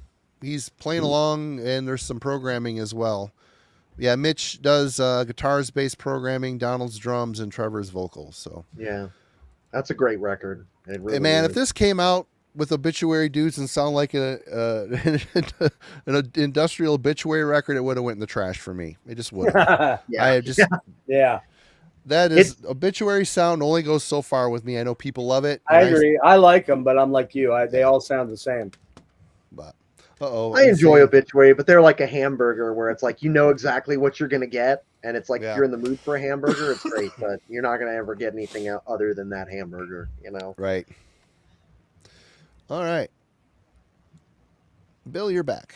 Okay, another newer thing. I had to touch on a little bit, of the synth wave thing, because that kind of borrowed a little bit from metal and things like that. And this band, I mean, the synth wave thing is kind of, I think, burned itself out as far as like the peak of popularity that it had maybe like 8-10 years ago, where it was Perturbator and all that stuff. But this record, and this was one of the bands that I think one of the best of that style, Carpenter Brute. And this one has actually some more rock and metal riffs on it. This one, Leather Terror here, probably where it's got some more almost like trad metal riffing going on in it, So definitely influence. These guys are French also, but this has got some really cool artwork and story here that kind of ties into like the whole kind of like glam rock and roll kind of lifestyle thing. You kind of see some of the pictures down there and stuff like that. But this is their like kind of like I said, like rock metal crossover with electronic dance music sort of stuff. So I kind of have to give some credit to that because I think a ton of people that like metal also kind of like a lot of this sort of stuff too. I mean, at least I always find it a really good kind of palate cleanse. When you want something that's still got, hits hard, but isn't necessarily metal or rock stuff. So Carpenter Brute, Leather Terror there. Yeah, I need to get some of their stuff. I know, I want to say it was maybe 3 years ago, they did a remix for Ulver. They did a bunch of Ulver stuff that was pretty fucking cool. But I actually own any of their stuff. But are they really metal though? Not really. No. Like I said, they're more like, to me, they're more like it's like an adjacent thing. Yeah, dark wave. Yeah, that record they're a synth wave band, but that record actually incorporates a little bit of metal and rock into it. So that's why I showed that specific one. Gotcha. This one, I'm going to be honest with you. I didn't have time to listen to this, but as I recalled it, this seemed to fit the bill. This is Murder Inc. Oh, yeah. Another with- Paul Raven thing, isn't it? This Yeah, is with, Paul I think, Raven, Martin Atkins and Chris Connolly, Chris right? Conley, Jordy Walker. Oh, nice. Yeah. As I recall, it's harsher than a lot of Killing Joke, but I just Mhm. haven't listened to it in a long ass time, and I'm kind of sorry because Conley and was in Pig, right? Or Pig Face, yeah. Pig Face. Face, yeah. So Yeah. Pig is another industrial-ish type of Right, thing, which yeah. I don't own any of them, but that's probably a good pull for tonight too. But yeah, I gotta check this. I'm leaving this out because it was buried in a box somewhere, and I haven't listened to it in 4 or 5 years. In fact, probably about 4 years because Eli sent me this. Just sent it, so I need to go back that. But I believe this fits the bill pretty good. So Yeah. Murder Inc. I think it's just called Murder Inc. It was on Invisible. Yep. I used to have it. Don't have it anymore, but I remember it being pretty good, actually. All right. Well, I've shown this a bunch before. This thing rules, man. This is Bleed. Womb. Don't know that one. A member of this went on to be in the band Aphotic. I think they're from the Green Bay area, Green Bay, Wisconsin. This is industrialized death metal. It's a drum machine, some synth stuff, some samples. I was always super impressed with it. It was kind of one of the inspirations for me and a friend of mine at our old death metal band Prosthesis. This is the Inception 1994 demo recordings when I actually had a fullish head of hair. Look at you, man. Back in the day. This King was Stud. samples and drum machines and whatnot. We never really went fully in the direction we wanted to go. But this album was part of the reason for the inspiration. This rules. This is really well done. The production's good. The songs are really catchy. The vocals are brutal, but you can understand them. They also went on after this. They put out this. That was it. The band kind of reformed as Crawl. Earth. This I like, but not as much as the Bleed album. But yeah, it came out on Pavement. I don't know. Really good drum machine driven style death metal, but both are good. But this Bleed is exceptional. If anybody wants to go, I don't know how easy it is to find. I'm sure it's on YouTube. Everything's on YouTube, right? Go check it out. It's really catchy, well done. I like the programming. I like the fact they didn't hide that it was a drum machine. Very cool. Yeah. Whereas we did try to hide that it was a drum machine. We just didn't have any we didn't have any drummers up here. So what are you going to do? But anyway, Bill. All right. Here's one.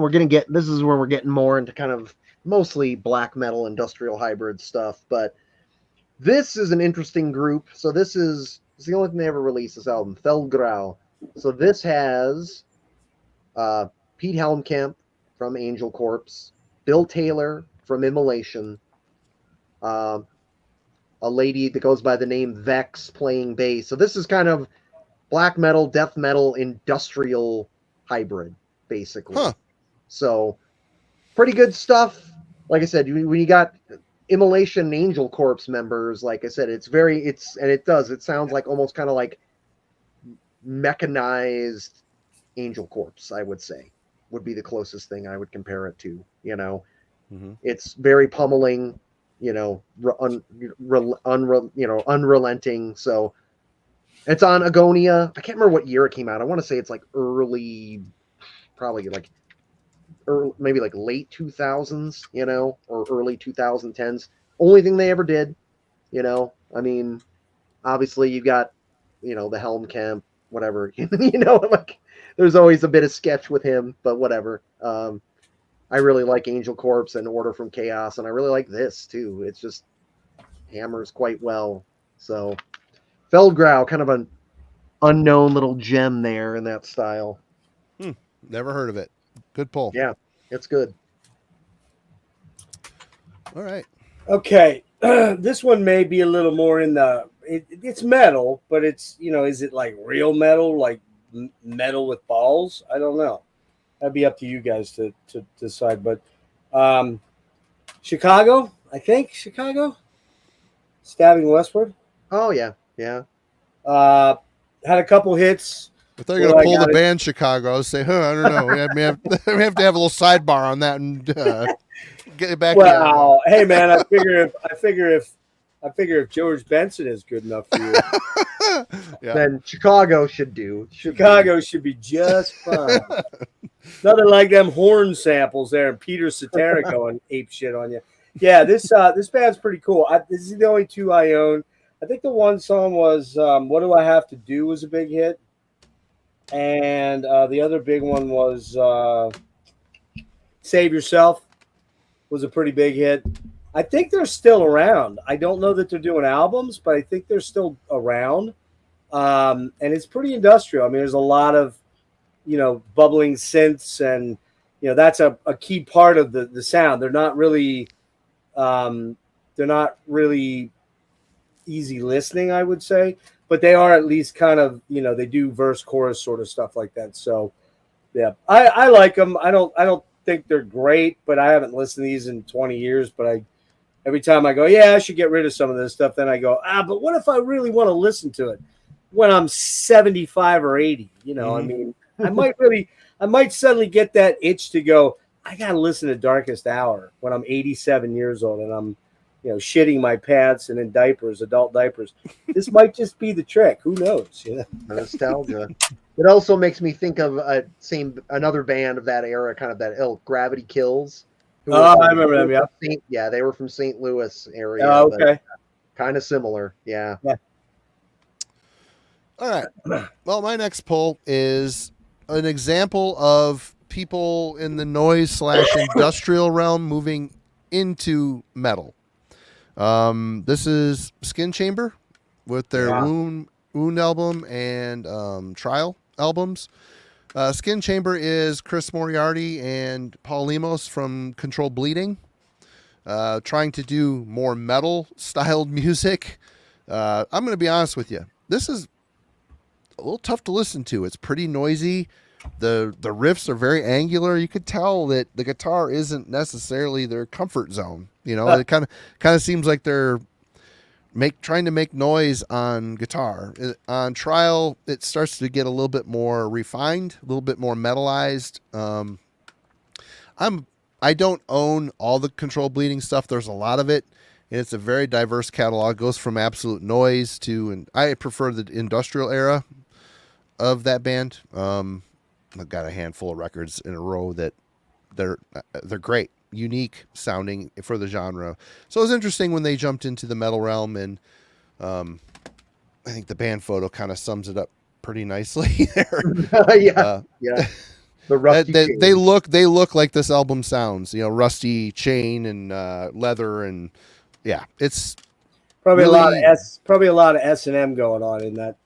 Who knows? But that it's dungeon right there. This is very noisy and weird stuff, but kind of in a metal context. I don't know. I've always dug it. It's just hard to. This isn't the feel good rocker you want to put on at a party. You know what I mean? Unless you want everybody to get the fuck out. So I think that's probably a good reason to have. For that. It's the Time to Go Home album. Time to go home, everybody. It's like putting on the Preston Melvin solo album to clear out a party. Anyway, Bill. All right. Continuing down the kind of industrial black metal death sort of thing. This album, of course, it was super divisive when it came out. I mean, I didn't originally like it at the time, but it has grown on me. Mayhem, Grand Declaration of War. This is the remix. I pulled that too. Yeah, because again, this is them really experimenting. This was the later remix, which is actually, I would say, better. This makes the album a little more metal sounding, but this is very Marshall Industrial. It is very Marshall Industrial, like Hellhammer. I mean, Hellhammer always early on would use triggers and was a super precise drummer. And so he really does kind of sound like a drum machine on this, and you've got some spoken word stuff from Maniac that kind of makes you think more of like a lot of European industrial stuff of the early 90s, late 80s, that kind of thing. But over time, it has grown on me to the point where I honestly think it's one of the best Mayhem records ever, Like it's on that list with Dave Mysterio. Man, I hated it when it came out, but I did too. It took decades later, and I'm like, I get it now. Yeah, it did. When I first got it, I like this reinterpretation of the art here too. I think that works really well. But yeah, like when I first heard it, I remember being pretty disappointed and being like, this doesn't sound like Dame Mysterious, Tom Satanis. No, I'm like, what is this? And yeah, probably 15 years later, I listened to it and started to get it, and only maybe in the last 5 years have really come around to loving it. So, and I came up that came out when I was still writing for Maniac, so I had to listen to my friends S. Craig Zoller and Wagner praising it like it was the next best thing to Dude Wipes or something. I don't know. Yeah, like I'm like, I don't get it, man. This is crap. But now whenever I listen to Mayhem, it's this album or Ordo Ad Chaos. Those are the two I pull for every time. Yeah, and I love Ordo Ad Chaos because it kind of goes in the absolute opposite direction of where it's far more just turgid and chaotic and not mechanistic and precise at all, like Grand Declaration is. So, while we're talking about it now, with Mayhem, I'm going to jump in front of you for 1 second here, Right. Jeff. Yeah. I remember when people always pick Dead as their favorite Mayhem singer. Mm-hmm. Yeah, he's the more orthodox singer, but I always loved Attila because he reminded me of Ogre. I could tell he came from Tormentor, but he also came from this here, Plasma Pool. Yeah. This is Attila's industrial band with a couple other dudes. It sounds like a dancier Skinny Puppy. I mean, even is kind of Yeah. It's really cool to hear, him singing in that style. And I thought that was real brave of Euronymous to get this guy that does this electronic stuff and stuff with Tormentor. He took that album, De Mysterious, and gave it a new. That is what's going to stand the test of time for me. Those vocals, that vocal performance. Dead was fine, but there's a million dudes that sound like him. Sorry, but it's true. Yeah. Anyway, go ahead, Jeff. Yeah, no one sounds like Attila. It's true. No. Trying to decide. Okay. I'll go with another obvious. Like a lot of my stuff's gonna kind of be obvious. I'm trying to hunt for my cell phone, so there was some other stuff I had listed, but I can't. Want me to call it? You want me to call it? Yeah, maybe you better, because I fucking don't know where I set it down, and I know I have the ringer on. I have some notes on there, and I can't remember what. Sorry about that. Anyway, it's ringing. It should be ringing. And then it's not in this room. Fuck. It's in the bathroom or your car. It could be. I'll go find it. A kind of an obvious one. Kind of the only real what I would call metal album by them. I don't really think that their other stuff has generally been metal. It's got elements of metal, kind of like Fields of Nephilim. Did they ever really do a metal album other than Zune? Not really. Morning Sun's pretty metal, but Elysium's not metal. It's not really metal. The first three aren't. And the first two albums by this band are not metal, but they have moments that are pretty heavy. But this is the metal album. This is their metal album. You think so? I don't know if I would go metal. Really? You don't think? That's 266 Sputnik, Tony. Yeah. It's more like, shoot it up. Tony I think James. It's pretty metal. I mean, it's pretty, the distorted guitars, the drum machine. I mean, I think it's, as far as, you got to remember, man, when this come out, this was 90. I think it was 1990. 90. Yeah. Yeah. So, I mean, you're still in that zone where a lot of that stuff was. I feel it is. I don't know that it's like Ordo Ad Chaos or Grand Declaration of War type metal, but I think it's fairly close. I think it's in that, kind of zone. But yeah, it's a good album. If I'm not wrong, this is the last album they've ever put out, right? Yeah. And I almost went to see him last month, and I started watching some live stuff, and probably a good call. You just stayed. Yeah. It's $80. Oof. And yeah. A show's kind of dicey when you get the third row for $80. So Yeah. you're like, fuck, man, this is too easy. This shouldn't be this easy. So, all right, well then let me steal one other one since you guys shit on that one. I'm okay with that.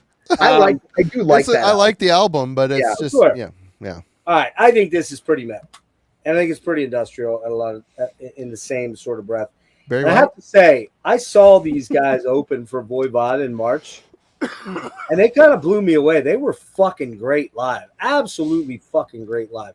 And that is Prague. Oh, yeah. Good album. Tommy Victor's just, I've never, the dude's my age, maybe a little older than me. And, well, maybe a little younger. He's running around the stage like he's fucking 15 years old, man. I mean, he was just, everybody was getting into it. And sadly, at the end of the show, about 2/3 of the audience left before Voivod came out. I was like, where are you people going? What are you doing? Why are you leaving? You know? I'm surprised that I was there with King. I'm surprised King wasn't screaming at people and yelling at them to get back in there and watch Voivod. But I like this band. I only own this one, and what was the one before it? Was it Prove You Wrong or Beg to That Differ? Beg to differ. Beg to Is Differ. that the one with the plus Yeah, head prove you stuff? wrong. Prove you wrong was her second. Yeah. Yeah. The Beg to plus head Differ. artwork? Was that the first one or the second one? Plus head. First one I think is called, wasn't it called something like Primitive Origins? Primitive Origins, and then Yeah. Prove You Wrong, and then Beg to Differ has the plus head portraits on Yeah. it. Is that the one? That's the other one I have. Well, Ted Parsons is on that one. Yeah. Right. But Yep. man, there's some good songs on here, man. I mean, Another Worldly Device, Whose Fist Is It? Whose Fist Is This Anyway? And what's that other song, man? The one pick up the broken piece. Isn't Yeah. Paul Raven on that? Isn't Paul Raven the bass player on that one too? He Yeah, might he is. be. I think he is. Yeah. I didn't realize he was on there. Wow, how about that? So I guess that was when he left Killing Joke, Killing Joke, joined yeah. them, and then went back then before he died. So yeah, I don't make any apologies. I like this band. Have I like 'em stayed too. up with them? Yeah. Have I stayed up with them? No. That's the last album I bought by them. But good stuff, man. Great live band. If you get a chance to see them, go check them out. The local shop here, I was just in there yesterday. They have like 4 or 5 prong records after that I've never heard. Really? The last one I have is Rude Awakening, and then so I'm looking at all these and I'm like, I don't know if I need to have these. I don't know. I don't know if it's a safe bet. People are saying there's some good new stuff. I just don't know when I'm ever in the mood for prong other than the class. That album and Beg to Differ, the two I want to listen to. Right. You know? Exactly. It's been a long time since I've spun either of them. But they are great live. So if they're ever, they're ever opening for somebody or whatever, man, don't snooze on them. I was pretty impressed by it. And they did the coolest cover at the end of the show. They did Rush Working Man. That was pretty fucking rad. And it was good. It was good. It was fucking heavy as shit, man. I was like, that's pretty cool. I talked to Tommy afterwards. I'm like, did you know I was out in the audience? He's like, I don't know you. I'm like, but I'm the biggest Rush fan in the world. And you just played that song. He's like, cool, man. Cool. Yeah. He was very cool. All righty then. Well, this is questionable whether it's metal or not, but it's got a heaviness to it. It's got an OG, Al Jorgensen and Ian Mackay from Minor Threat. This is Palehead's Trait. This is a very cool one-off. It really is. This is really. It doesn't. I mean, there was a lot of productivity from Jorgensen and Paul Barker during this era. A lot of different side projects. This one here just kind of stands out as kind of special to me. Ian's voice on here, it's just an unlikely duo, and here they are on this thing here. You've got Ian's pissed off attitude, Jorgensen's production savvy and interesting riffs, repetition. This is like a heavier Revco album to me. Beer Steers and Queers. This sounds like a more metalized Beer Steers and Queers to me, but with like Ian. Revolting Cox. Yeah, Revco for sure. Yeah. I don't know. I've always loved this. This is a great one to listen to. Ian kills it on here. Yeah, check that out. Yeah, it's a Definitely great check record. this out. This is a really Yeah. great record. Yeah. It's basically 2 singles put together, and maybe an extra song or 2. But What year is that one?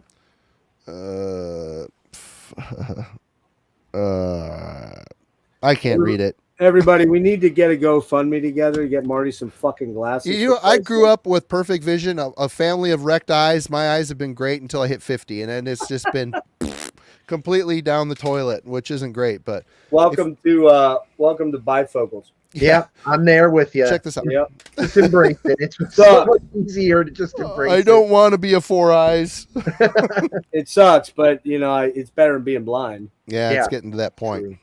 It's Deaf true. and blind. Great. Thanks, Easter Bunny. Here we go. Bill, what you got? All right. continuing down that trail here. So the sleaziest, dirtiest, nastiest industrial black metal, Mysticum, in the streams of Inferno. Bastard. Yeah, I mean, I had to show this. This one, I know it's obvious, but I had to show it because, yeah, just a band that took decades to make a follow-up record because they got so into meth and heroin that the Planet Saint record that they talked about they were mentioning that on this record. So I mean, look at those guys. Look at those guys on the back there. The dread. To know. Yeah, they look like they need a couple showers or three or five. Exactly, because they were definitely not. They were definitely too busy, like cooking meth and getting high, cooking meth. Yeah, yeah. In order to bathe or write any more music. But where are they from? Norway. Yeah, incredible album. Just it is. There's nothing.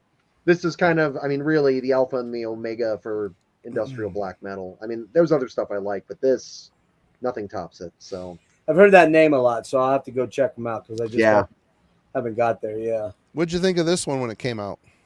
I do like it, but I mean, obviously it's not more EDM. It's more techno. Yeah, it's much more techno. I own that on vinyl. I bought it on vinyl. I just don't listen to it anywhere near as much as I listen to, and I have the demos collection too, the CD. Yeah. I mean, you can see that they definitely lean more into the electronic dance and kind of European club scene on that record by far. Yeah. The thing of it is, there's some live footage up during this era where they're on top of these pillars, and it's like a perfectly choreographed LED light show that's perfect sync with the music.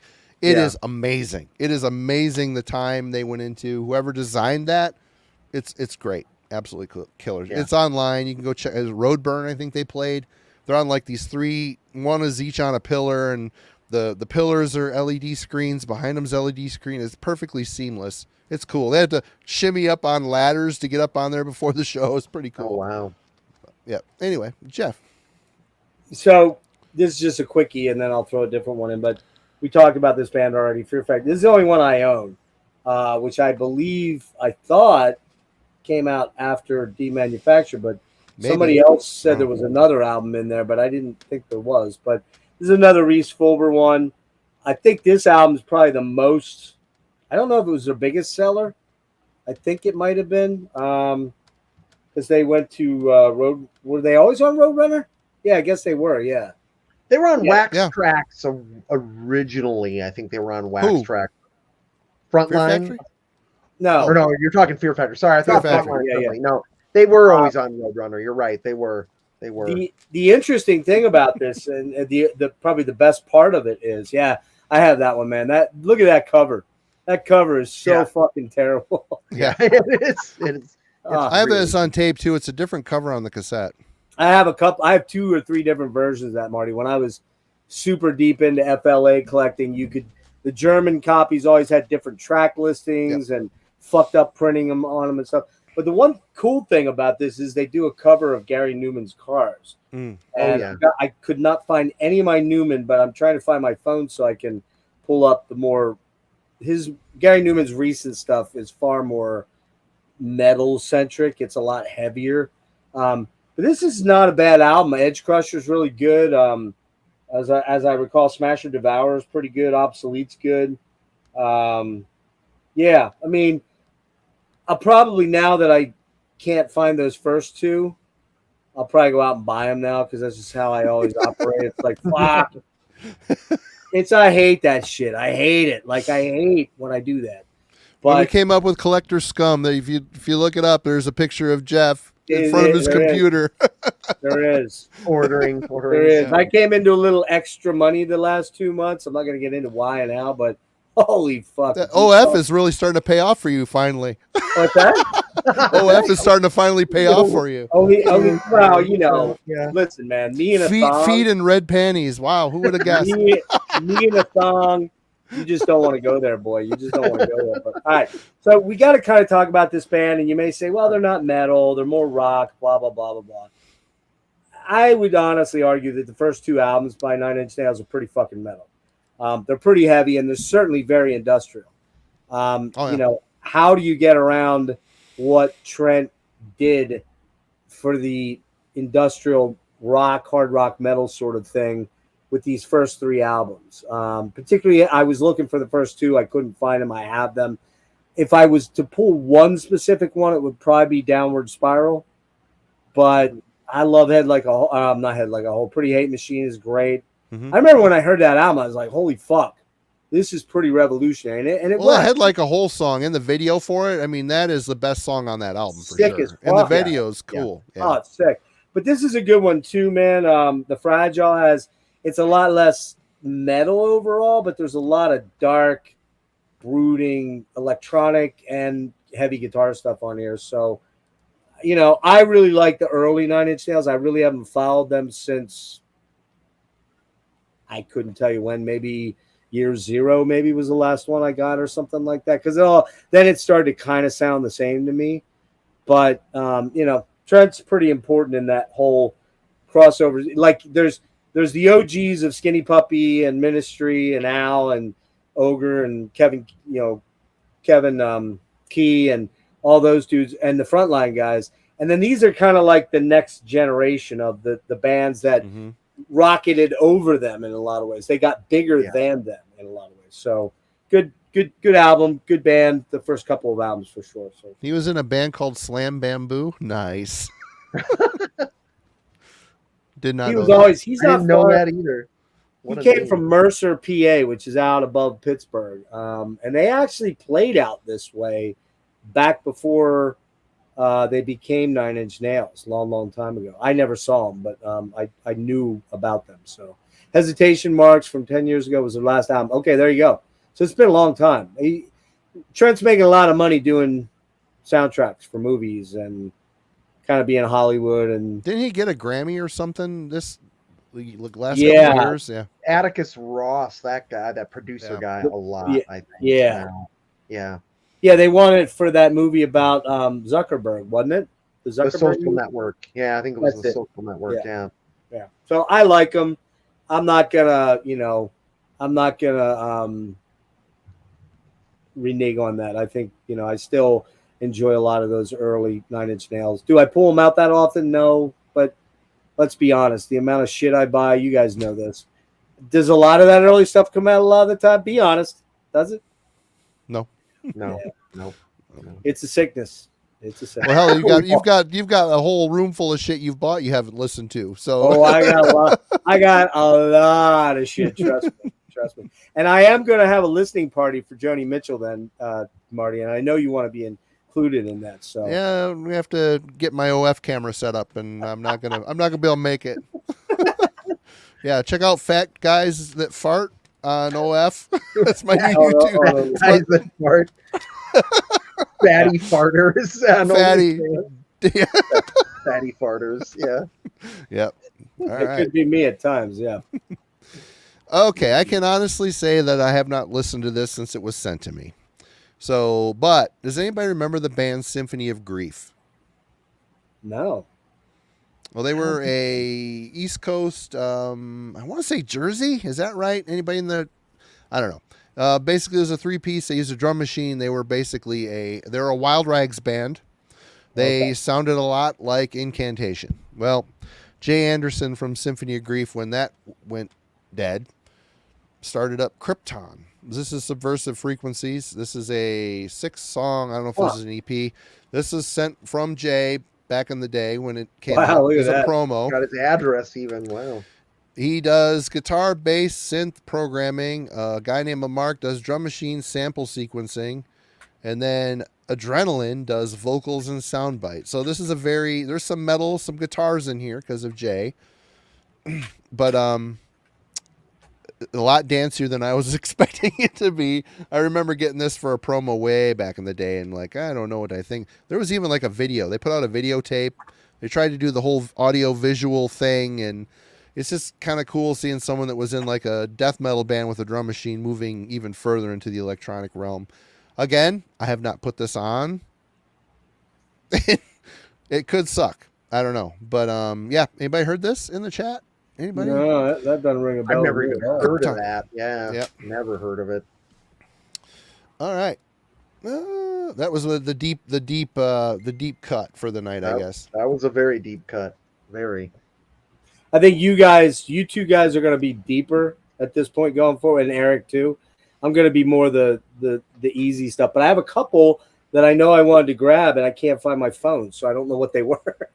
I had them on my phone. I just can't. I'm too old and stupid to remember what they were. So, you're good. All right. So we'll go. I know you know this one, Marty. You've shown it, and you said you didn't really care for it. I remember liking it a lot when I got it. I haven't listened to it in a long time, but this Black Lodge Solar Cult. I remember that one. Yeah, I don't know if I've heard that one. Have I heard Yeah. that one? French industrial black metal stuff.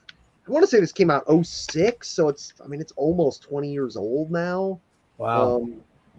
Yeah, which is hard to believe it's been that long, but I remember liking this a lot at the time. I don't know. There's a lot of the French black metal industrial thing. I think the next several I have are almost all French black metal industrial stuff, but I think I listened to other records by them after this and didn't like it, but this one I really, really did like. I have to revisit it again, but I was going through and it was stuck in my head as like, oh yeah, the Black Lodge Solar Cult, like that.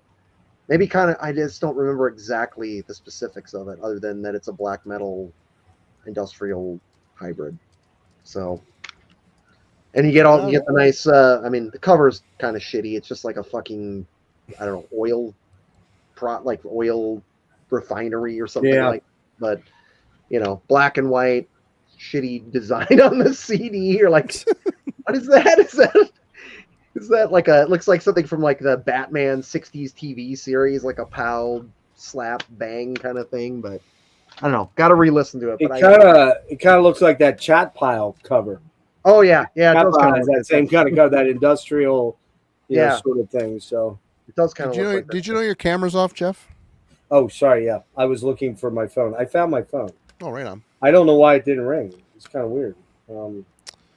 You sure you called me? Because I don't even see that you called me. Well, it said Jeff. Weird. Maybe a different Jeff. Could be.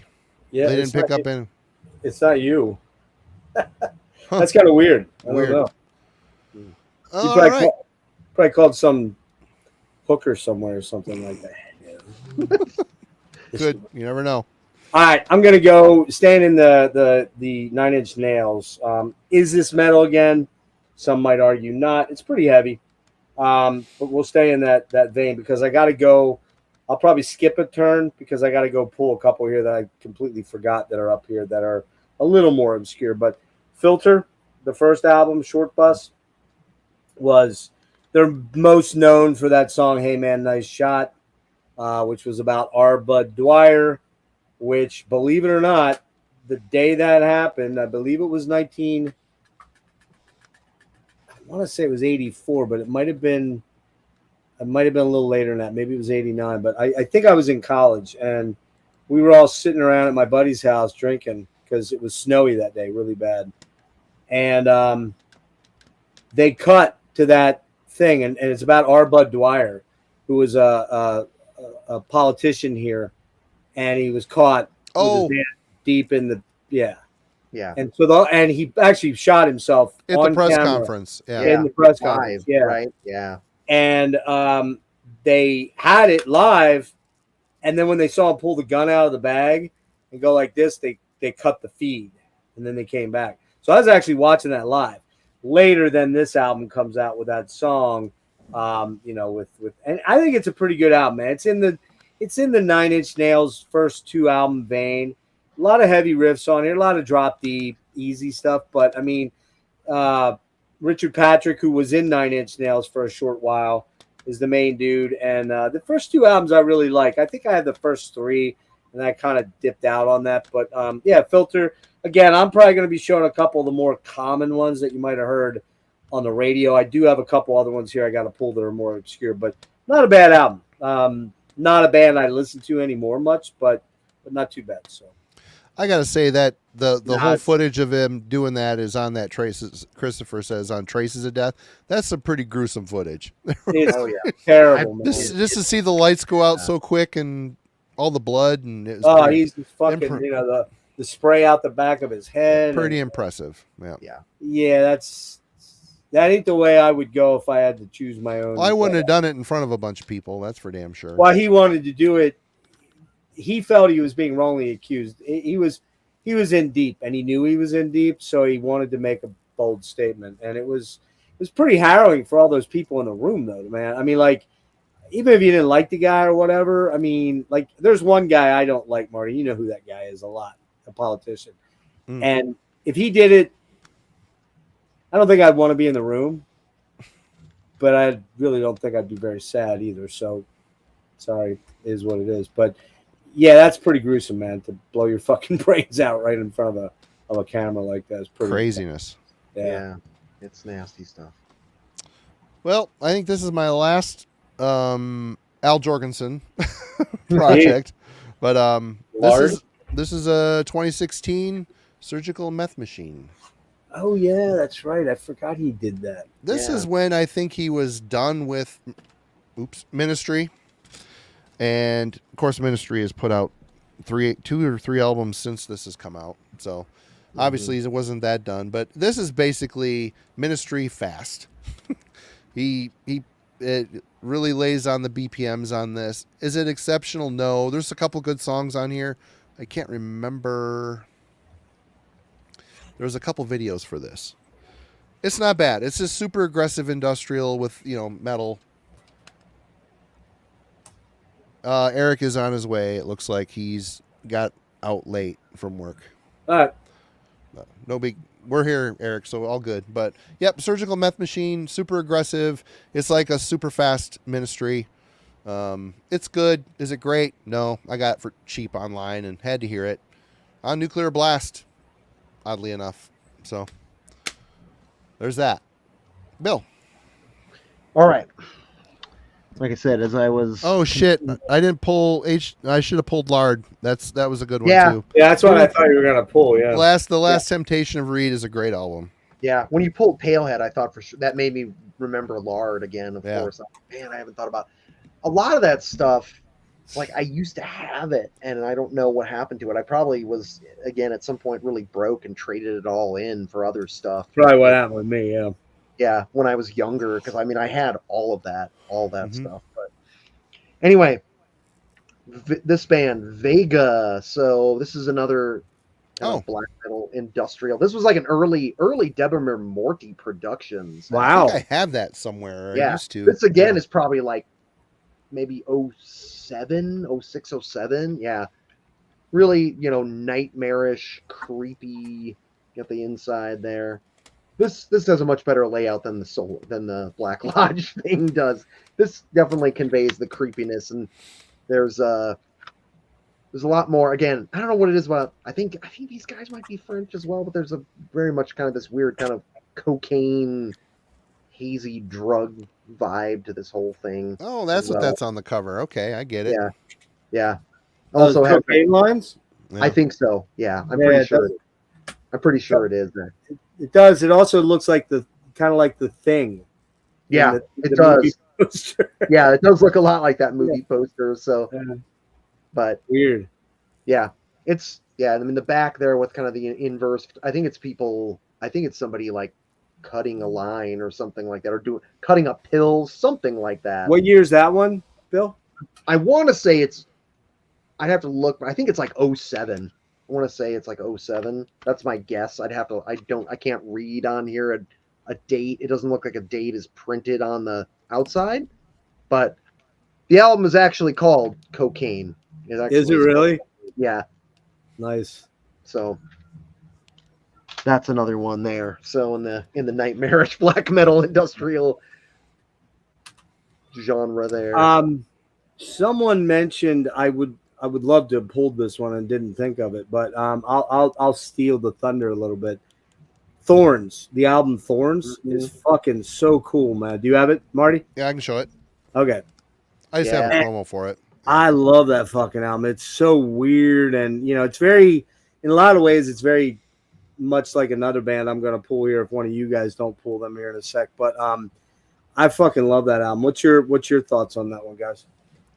Love it. Yeah, Snorrooch. Snore Rooch. Snorrooch. I don't know. Yeah, I was I like underwhelmed. that record. You're underwhelmed, really? I like Mhm. it. It just, I don't know. Have you listened to it lately? It's, I don't know. It's been within the year. It's not lately. In fact, it was sitting out on a rack. So yeah, I have listened to it within a Okay. year. I I don't dig know. that. I keep going back to it, wanting to like it more. I think it's pretty good. I think it's a little too Seder heavy, but some of the riffs are cool. It's a good idea. I keep going back to it, hoping I'll like it more than I did. I just never been in love with it like a lot of people have. That's one of my favorites from that era. I don't know why. It's got all the weird dissonance that I like, but also the electronic element kind of takes it in a different direction. Like another band that I might mention next, if you guys don't steal my thunder on that one. But I have to look for it, so I'll be right back. Oh, you're good. Well, if it's a Norwegian band, I'm showing it right next. It is okay. Well, then I'll wait to see if it's you that shows it. Then you fucker, you fucker, you. That's exactly what I was going to grab. The DHG. Yep. Yeah. 666 International. I'm a humongous fan of the debut Kronet til Konga.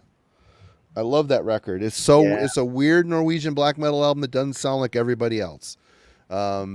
Their second album, Monumental Possession, started to get a little bit more traditional Norwegian sounding. Then the Satanic Art EP, that is special. That is a really raw, weird, kind of getting to just tell that they were going in a different direction. Well, this is the direction. I got to admit, when I first heard it, I'm like, what the fuck is happening right here, right now? But I ended up liking it, growing into it, and I even like this one a bit. This is Super Villain Outcast. That's the one I was going to grab. I have that one. I have that one as well. Yeah, Super Villain Outcast. I really like the electronic elements on here. It's very really electronic. Good. Yeah, very electronic. I can see why people don't like it, but I don't know. I don't like it as much as 666, which I'm waiting on to come in, and I don't like it. I just played what's it called? Umbra Omega. Yeah, I don't own that one. I like that one a lot, man, and I love the new one. So yeah, what a band photo. Check it out. Yeah, weird.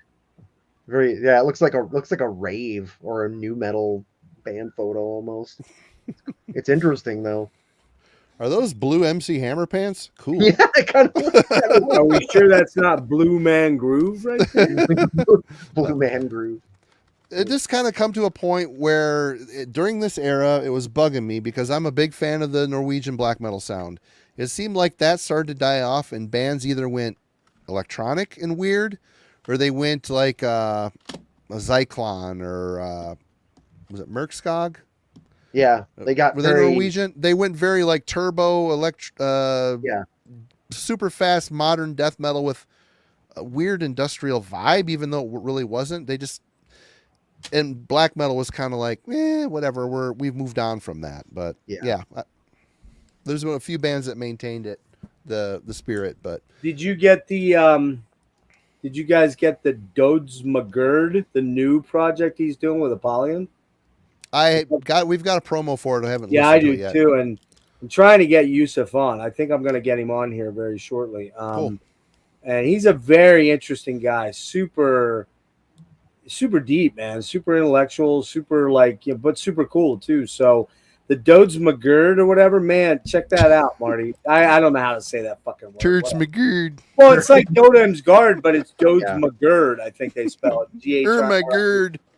But yeah, LP Prime. Check that.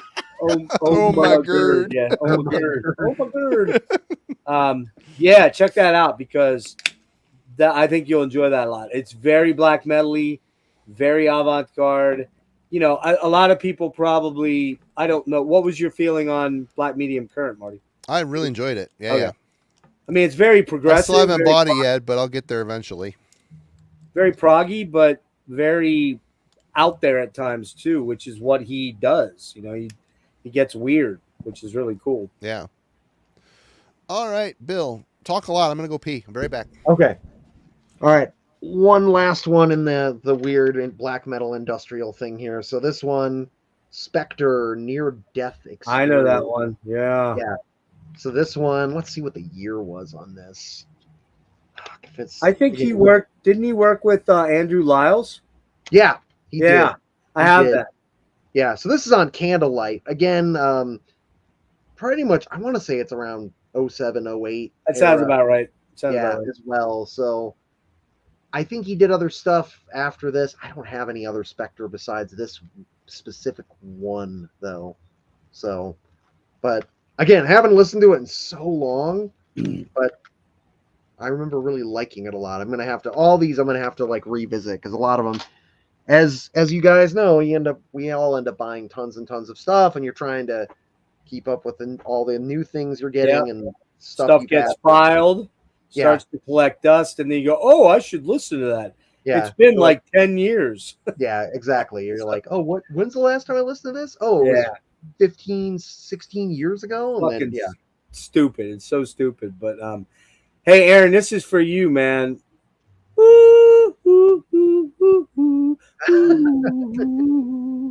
Little Bobby McFerrin. Where did I say Bobby McFerrin? Did I say that? No, I just recognized. I said black medium current. Black medium.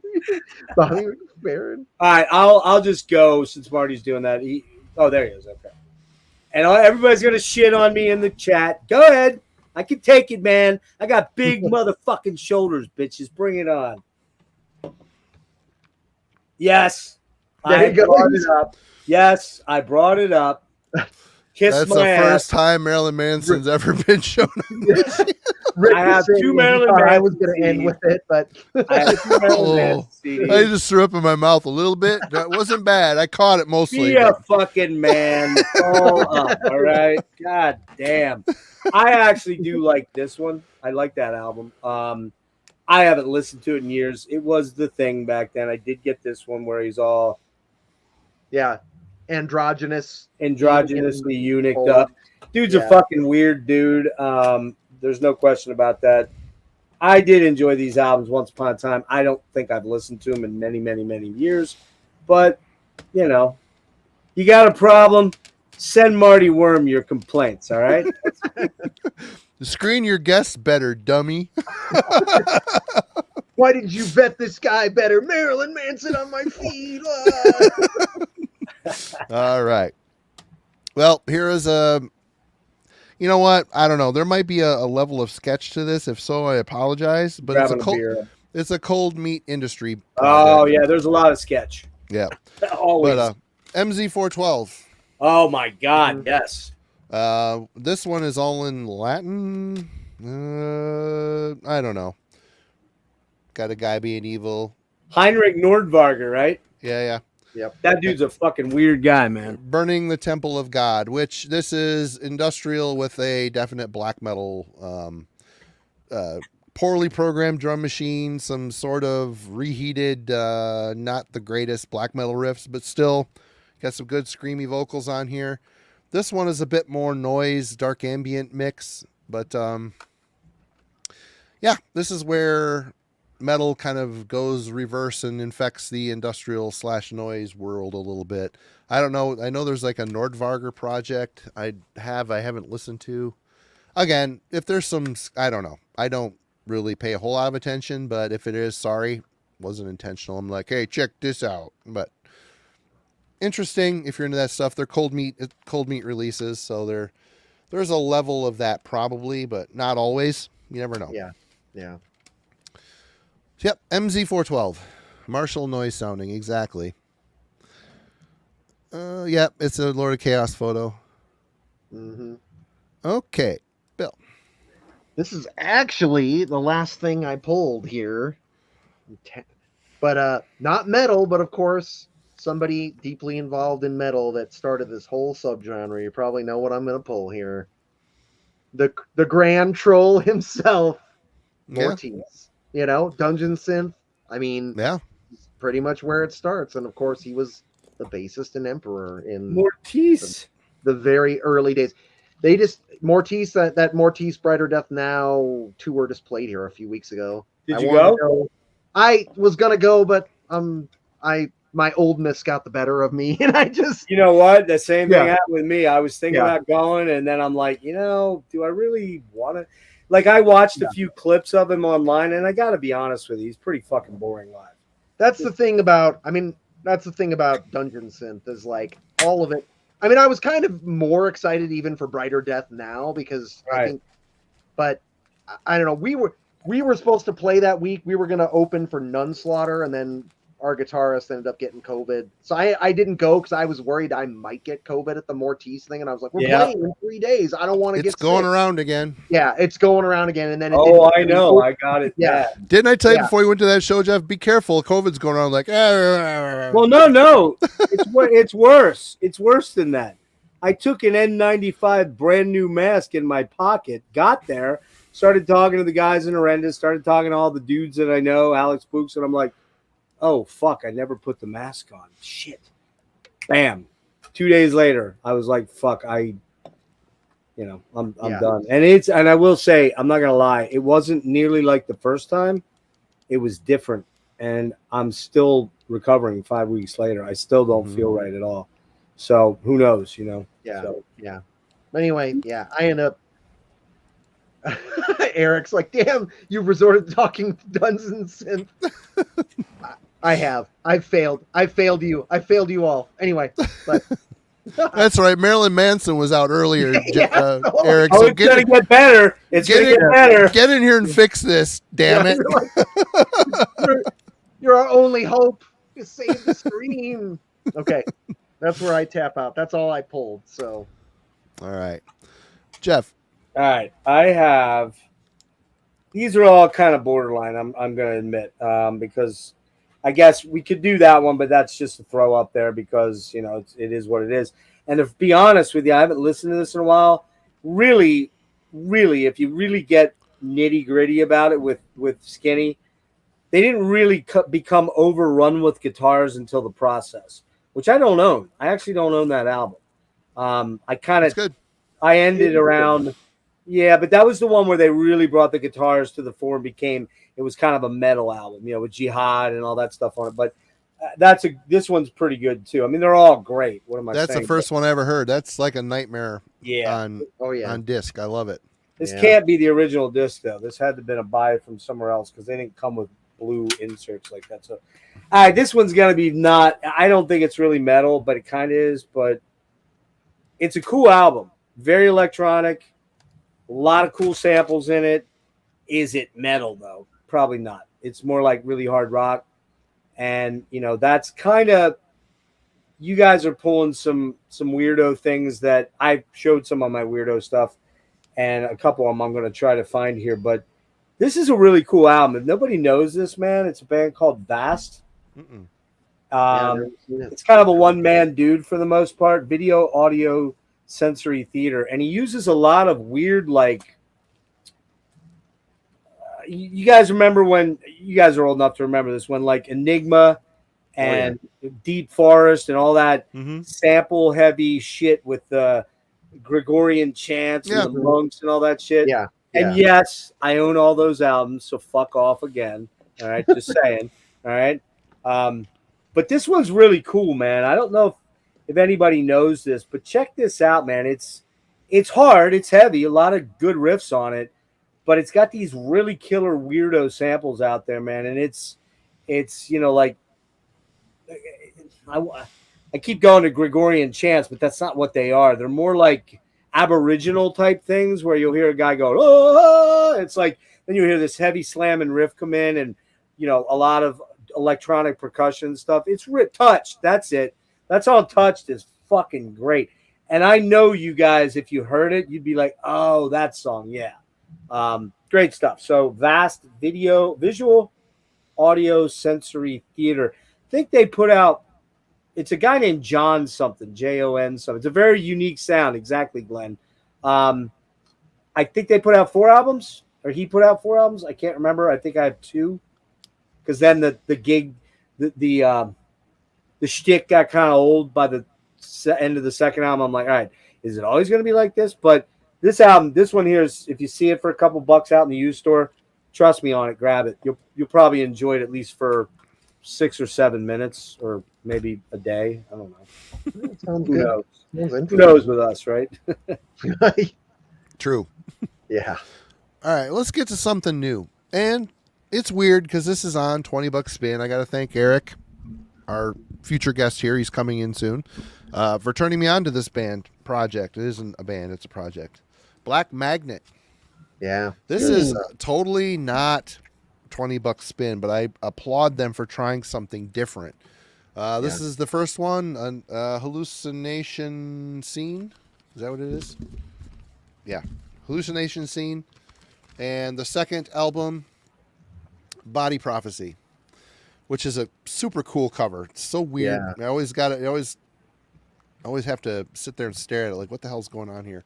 This I listened to today, and this is definitely a metal industrial record. There's a lot of heavy guitars on here, great screamy vocals. The guy came... No, I'm not going to say that. That I'm thinking of Author Punisher, which I've been meaning to get in and buy some of that stuff. I have not got it. I prefer watching the performances live as opposed... I think a lot of it's going to kind of get samey because he has what he has kind of has the same sound over and over. But Agree. This here is really good. I'd like to get this guy on the channel eventually. Just to talk to him. I don't know how well this stuff is received, especially in the $20 spin crowd, but really good. Modern day industrial with metal vibes. It feels more electronic than metal, but it's just a really good union. This album to me had a lot less metal on it. It feels more like an industrial record, and I dig it. I think they're both great records. I noticed there's a single up. I don't know if there's something new coming. That'd be cool, but yeah, check out Black Magnet. It's totally interesting, modern day industrial with metal vibes. Other than this newer album, it feels just a bit more like an industrial record, but very cool. Good stuff. I dig it. Check that one out. Is Yeah, that thank new? you, Is that relatively new? Last year or so? Or what? This one came out last year, I believe. Okay. Yeah. Can I Both see good records. I've got those two when they are awesome. Yeah. Awesome stuff. Yeah, you brought up that Author and Punisher. I've been meaning to check that out. That's the dude that creates all of his own instruments. Yep. I believe. He's like he's some sort of an engineer. He's in a chemical engineer. Okay. Something biome. I don't know. I watched a thing on him, and he makes all of his instruments in his house. It's pretty cool. That's kind of what Richard D. James did for Aphex Twin. But there's not so much metal in his shit, but I would argue that some of his stuff's pretty fucking metal. Like Come to Daddy is pretty fucked up, man. Yeah. That's a great I love Aphex Twin, man, all of it. The ambient shit to the out there stuff. Now I haven't really kept up with what's going on since Analord. But whereas when I bought the album, I was like, this band's called Anal Lord? Really? Anal Lord? And somebody's like, dude, that's Analord. Yeah. You're like, oh, okay. Yeah. You're like it's Analord, but I thought it was like it's Anal Lord because I kept seeing another L in there. Maybe it was just wishful thinking. All right, Bill, you got any more? I'm tapped out. I got out of bullets. More. Yeah, out of bullets. As far as like metal industrial stuff, everything else I had was mostly just industrial, and I was like, it doesn't fit the topic. So, well, actually, a couple mine are like that too. I did want to bring up this band because you could almost kind of go there with these guys as being one of the OGs too from Belgium, Front 242. Oh yeah. But I got to be honest with you, I've not listened to these in a long time, and I think they're more synth drum machine driven than guitar driven from what they really are. They're more of a straight up kind of like EDM industrial type band. They're dancier. There really isn't any. Tyranny for You is my favorite, and it has some guitars on it. Yeah, that's the one. Probably the most. That's the other one I have, and I can't find it right now. There's a great song on. I believe it's an FLA album called Barbarians. Was that on Tactical Neural? No, not Tactical Neural. It's the one with IED, the IED one. Something explosive device. There's a song called Barbarians that the main dude from Front 2-4, what's his name? Richard C. Right. Yeah. Richard 23. Richard That's 23. He sings that song Barbarians on implemented explosive device. Is that what it's called? Something. It's a later. That one. It's not. It's not on TNI. That No. fucking album is a stone cold classic. That's a right great there. album. Yeah. Yeah, Love that album. But anyways, that's that. I'm gonna bring up one that you guys are gonna go, "What the fuck is wrong with you?" But I've done a couple of those already, so why not? You know. What do you think of this band? Do you think that this is kind of fits that bill a little bit or not? I have not heard that.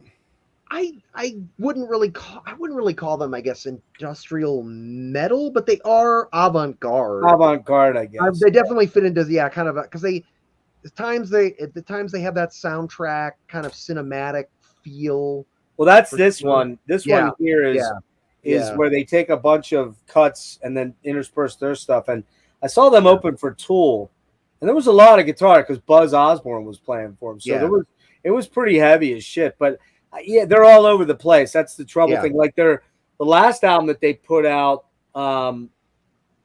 was Delirium Cordia. That's like the most harrowing album you're ever gonna hear. Very dark, ambient. It's like you're in a surgical room while they're performing surgery without anesthesia, and it's just fucking weird, man. But I think they have elements of industrial, but they're not really industrial metal, probably. So that was probably a weak choice there, but not as weak as Marilyn Manson, of course. I mean, Clearly, yeah. I do have to say one thing before you jump off me. Thank God that fucking Eric Bauer wasn't in here when I pulled Marilyn Manson, because I would never ever hear the fucking end of that. Oh yeah, he probably would have like thrown his computer. He would have smashed it. That would have been. Yeah, but I could hear his eyes rolling in his head. I was gonna say he probably would have fucking immediately hit the eject button and left the stream. So All right. Well, let's. I don't remember where this project is from. I want to say Italy. I don't know if that's right, but Misartham. Oh yeah. I don't know that one. This is a Morse code name. It's got a comment on it. This one is. I like that cover on that one. Pillars. Spiral this Galaxy. This one is Isolate. This is basically atmospheric black metal, but with a techno slant to it. It's very interesting. It sounds gross on paper, but hearing it, it's very well done. The beats are interesting. The synth work is interesting, and the black metal is authentic. It is got grim vocals through all of it. It's been a while since I've spun these, but it's a very interesting project. Mesartham. I should look up and see where these guys are from. If I can spell it right. Mesarthim.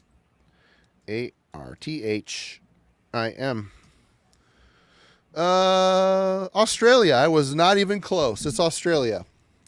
So Isolate's the first one. I've got the first 3 records, essentially. There's a whole bunch of singles in full. There's a bunch of stuff. I'm way out of the loop on this, but yeah, really interesting stuff. Check them out. Misarthim, Rhinepest. Let me see if I can put it in the chat here. Mesarthim. I think that's right. Yep, that's right. Yeah, Misarthim. Again, really atmospheric. Oh, he's gone. Who is Marty? Yeah, he's gone. I'm like, what happened? What happened to him? I don't know. Did he bounce himself out? There you are. I've got this stupid button on my mouse on the side. If you bump it, it turns off the window, and that's what it did. Yeah. So, Misarthim, check it out. It's black metal, well done black metal with a techno type of electronic vibe. It's all drum machine. So I think it's a one-man project. In fact, I have it up here. Let me see. Members up 2 people. There's 2 people listed. Vocals and other. So someone sings and another person does all the stuff. So interesting black metal. Bill's out of bullets. Never heard that one. I got a weird one that I pulled before this person even came in here. That, hang on a minute, where'd he go? Amerigo Ormia. He brings up David Bowie was a fan of the Young Gods. They asked him if he was influenced by 9 Inch Nails for his album, and he Outside, and he said no, the Young Gods. Interestingly, I pulled this album. Yeah. I don't know everybody's feelings on David Bowie. He's one of my favorite artists of all time. I think he's the quintessential artist. He just doesn't stay in one place ever. This is a pretty metal album, man. There are some fucking heavy tracks on here. Very, very synthetic. A lot of synths and sequencing and sampling and all kind of stuff like that. It would definitely be the latter days stuff. It would be the heaviest album that Bowie ever did. If you don't know this one, man, it's well worth checking out. But you got to be a bit of a Bowie fan, to be honest. So if you're not really a Bowie fan, you probably won't find a lot to like. But he's got Reeves Gabrel on here on guitar, and Reeves was with him in Tin Machine, which Tin Machine was probably like his metal band, but it wasn't very good overall. But Reeves is now the main guitar player and has been for years in The Cure. And there's some fucking slamming riffs on that, like just slamming heavy metal type riffs. But is it a metal album? Of course not. It's David Bowie. But it's a cool album, man. I mean, anybody that's looking for something a little different, a little outside the box, check that out because it's a fucking great album, man. All right. Well, here's one that I like the first album and not so much the second album. Realize. This is Demolition. This is on RSR and To Live a Lie. Very pitch shifter, plotting drum machine. If this is like a better produced Depressor in a lot of ways. Then this album comes around, Machine Violence. The vocals change. He gets a little bit more hardcore singing. This is on Relapse. Am I getting these backwards? I don't know. This one's on Relapse. This is a little, this is a little less electronics or, plotting, fruit flies, metal.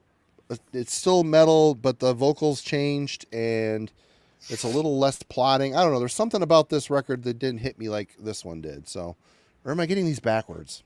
I don't remember, but yep. One is really good. I'm pretty sure this is the one I liked a lot. It reminds me of the pitch shifter, Depressor vein, just plotting, really well done style.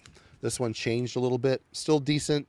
I need to spend more time. I spun it once. It didn't hit me. I might not have been in the mood for it too. But what year's that? What years are those?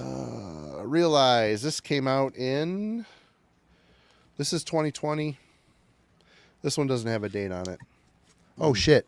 Let me get you the link, Eric. Sorry. That'll help. Let's let Eric get in here and get caught up so I can grab a couple more here. I'll sit out one or two rounds so I can find some of these ones that I couldn't find. One of them is got to be right here. Amateur hour over here. Damn it. It's been a busy week. We'll just put it like that. for all of us, I'm sure. I mean, I could grab some industrial stuff, I guess, just even though that doesn't quite fit the assignment, but where in the fuck is that? All right, everybody, thanks for joining us tonight. I knew it would be maybe a tougher sell for some folks. And Alan, Alan was going to be here, and I wanted to do something we haven't really done before. So, and thanks to these guys for jumping in such short notice as well. It was totally awesome of them to give up their Friday night to talk about some industrial. I appreciate you having us in. Yeah. I always enjoy being on here. I wish I could, I have a lot of stuff, but does it fully fit the bill was kind of the problem. I was kind of like, well, it's kind of there, but it's not there. And, man, I cannot find any. Ah, Jesus balls. You're sick when you just can't find anything that you thought you knew where it was at. And I cannot. Let me see.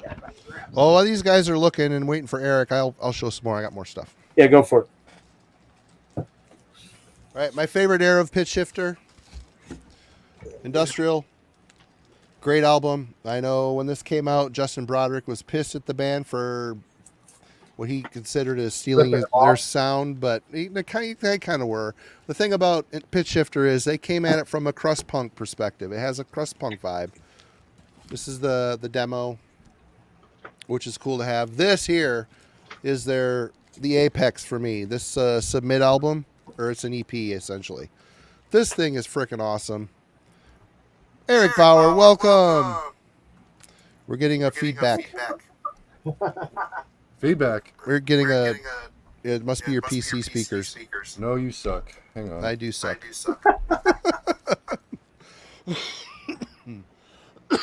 So yeah, Pitch Shifter, Submit. Definitely check this out if you're going to jump in. The album that came after this, Desensitized, that to me is their last really good one. I gave up after that. They started to get a little bit more, dubstep, weird, popular.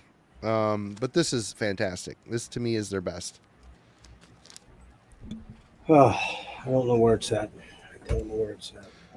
Now we can't hear him talk. He's getting his headphones fixed. Oh, gotcha. All right, this one's for Chris Depeche Commode. He wanted to see a little Knights of Red. There you go. That Total Age, not metal at all, but great industrial, 1987. Probably my either this or Belief would probably be my favorite Knights of Red record. Just these guys. I think they're English, as I recall. I think they're English. Yeah. But you got Join in the Chant. That's one of their most known songs there. Great song. Murderous. Good shit. All right. There we go. He got his Now headphones he's in. in. Oh, he's still on mute.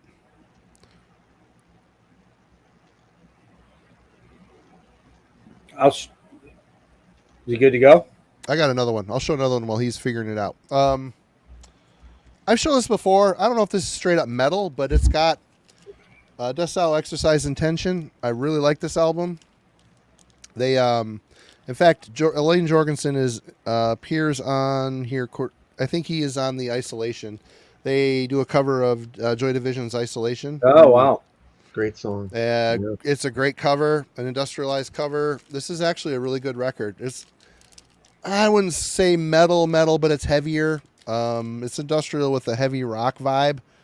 It fits alongside shit like Ministry. I don't know if they put out a bunch of other stuff. This is the only one I've ever heard. I have this and the Isolation single. Excellent record. Definitely check out Exercise and Tension. Industrial with guitars. And the Isolation cover is so good. They did a great job on it. Yeah, it's kind of funny. None of us have mentioned Rammstein, though. I don't own any Rammstein. I don't own any Rammstein. Well, I don't really know anything about them other than Du Hast and the Fuck song or whatever it was called. I just don't know anything about it. But Yeah. I did want to show this, and anybody that knows me knows that I love this guy. I pretty much own. I think I pretty much own everything but the really, really bad 80s synth albums, like the really bad ones. But Gary's had an interesting career in that he became a mega pop star with Cars, Two-Way Army, Down in the Park, Our Friends Electric, all that kind of stuff. And then he went into this really bad period for about 10 years where he just put out some god fucking awful synth pop that was just horrific, man. Can you hear me? Can you? Am I heard? Oh, yep. Yeah, you heard I can hear you. Can you hear me? Okay, keep going, Jess. Yep. Okay. Except for your picture's really bad. You froze. Yeah, you're really Yeah, pixelated. yeah. You froze. I probably We could hear you all right, though. Yeah. But I'll finish up then, let you hop in. But Gary's last slew of albums, man, are fucking really good, man. And they're heavy. They're really, really, he really knows how to cross merge that line of kind of metal-ish, but and heavy guitars with a lot of killer synth stuff that's often maybe, sometimes it's very melancholic or very downbeat driven, but there's a remix song that he did with Alex Gray called Prayer for the Unborn. It's about 8 minutes long. It is the most fucking epic track you're ever going to hear. It is so cool. It's heavier metal than any heavy metal that you ever hear. So anybody that's out there, check that out. Someone mentioned here real quick, D Krups. I brought them up a little while back already. And Logan, I just mentioned Front 242 a minute ago. Yeah. Literally like 3 minutes ago. How many beers are we in tonight, Logan? By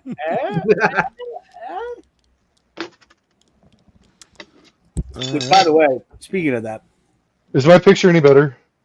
Yes. yeah. All right. Yeah. I had the high def settings way too high, so Y'all can't handle my definition. Yeah, We're more of a VHS. We're more VHS, even though we're broadcasting at 1080p, thanks to Clearly.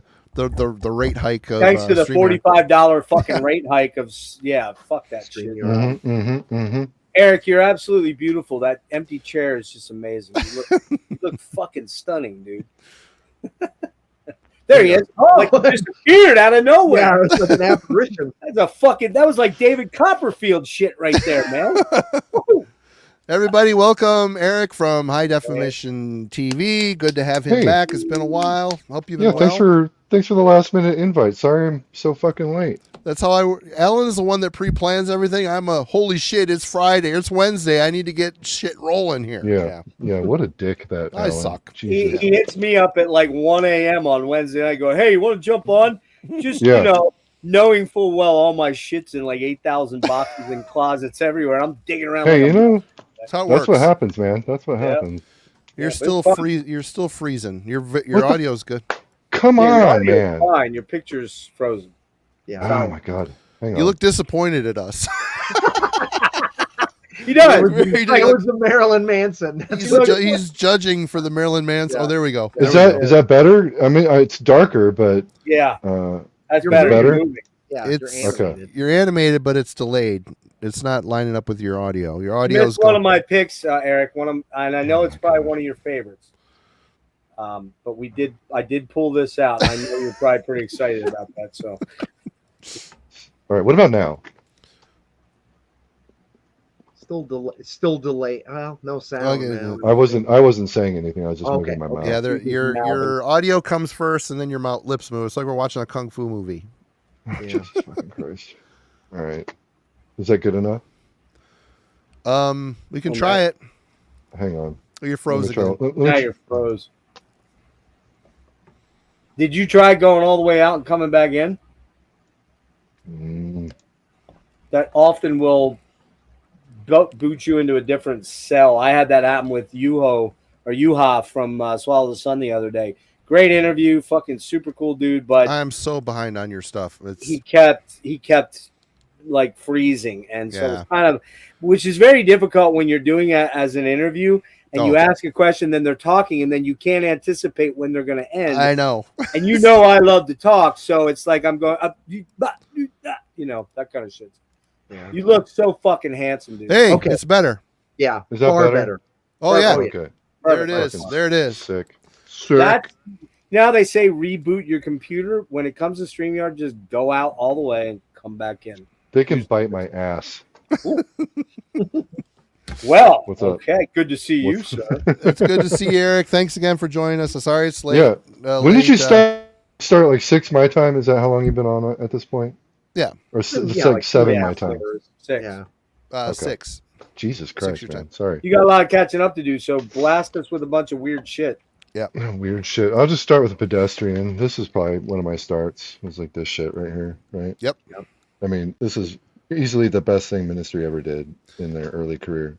I saw them a day or two before they shot that video. Yeah, this video is amazing. It has I mean, it's them playing at their best. Yeah, it's live, but like every track on here is good. Banger. It's not the first thing I ever heard by Ministry, to be fair, was this right here.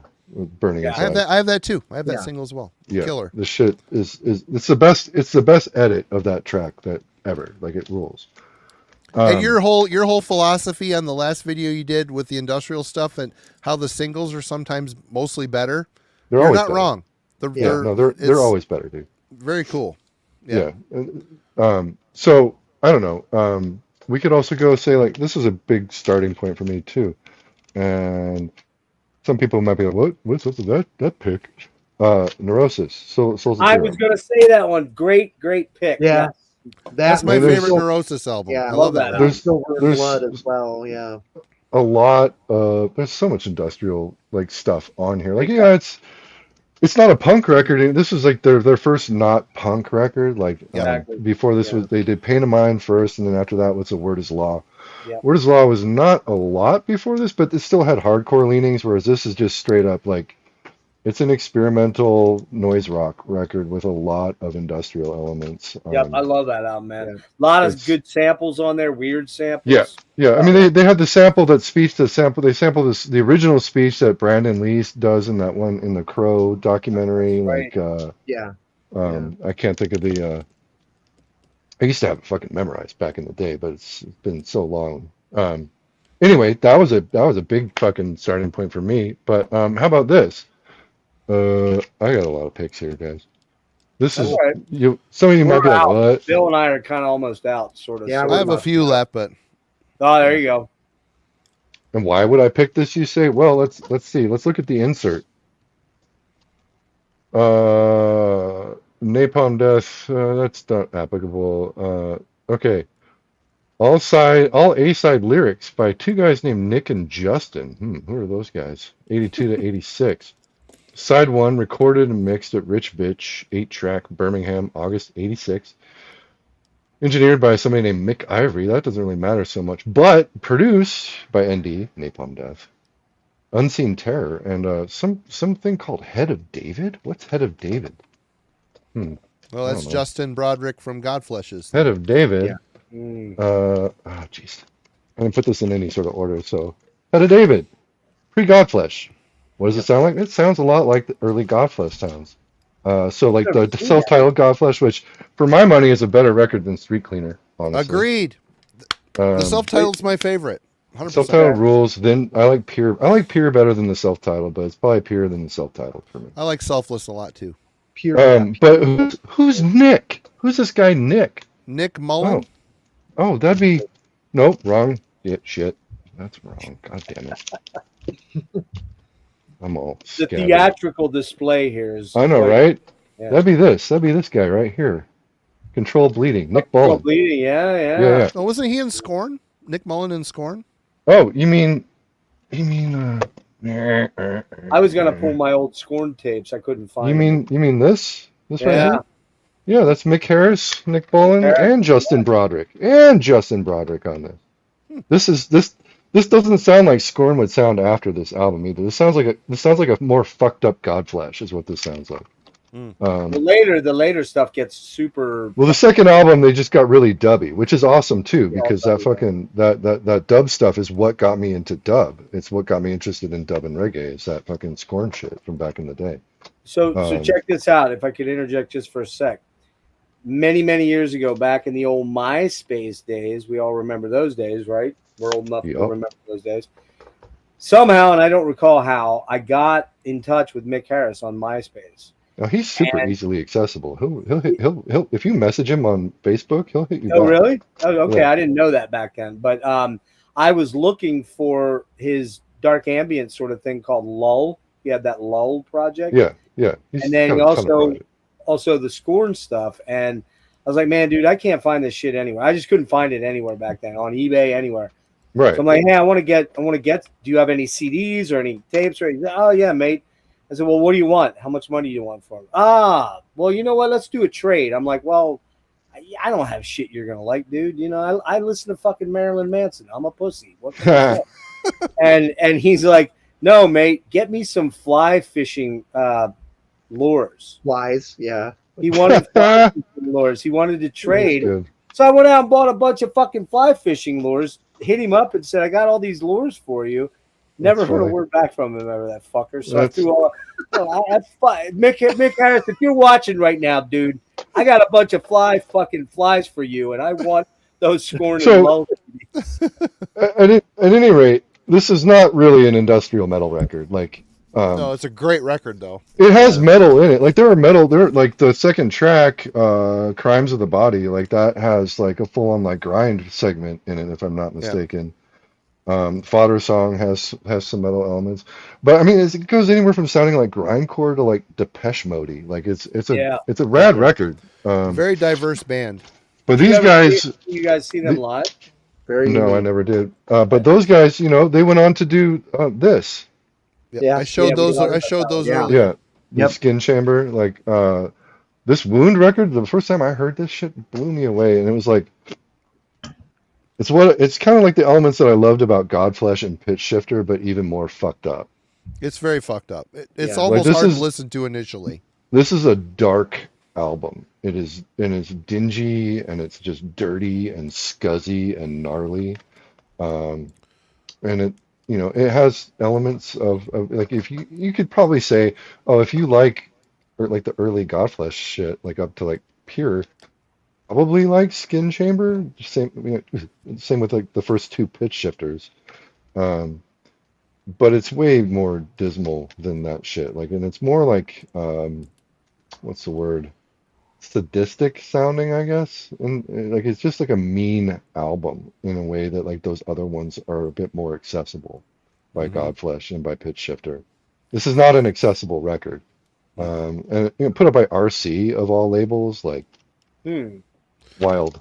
Well, they also put out the Trempenum Pal, which they were doing some weird Yeah, the shit. Trepanum Pal is like, that's a pretty accessible record. That shit just reminds Yeah. me of like Trepanum Pal reminds me of something that could have been a side project of these guys, Cubinate. Don't know them. Heard of that name. Cubinate? It's like, Is that on Van Richter Records? no, Cubinate were on Waxworks, or Wax Tracks, excuse me. I think this is on TBT, actually. No, this is Wax Tracks and TBT, so it's a split release. But they were in the same, kind of the same camp as like Young Gods. Yeah, yeah. So like, associated with like dude from the Swans and all that shit. Oh, right. But I think like people from Cubinate worked with people like Richard 23 of like C-Tech, and people in fucking like Front 242.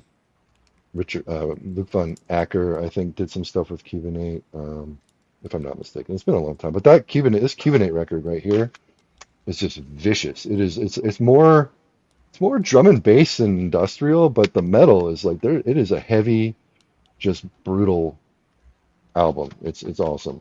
This Young Gods too. Again, this is a classic. I don't know that band. Who is in that?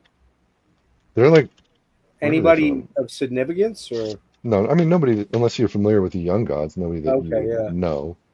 I don't know that band, but I've heard it a million times. One of the guys that had a lot to do with these guys just died.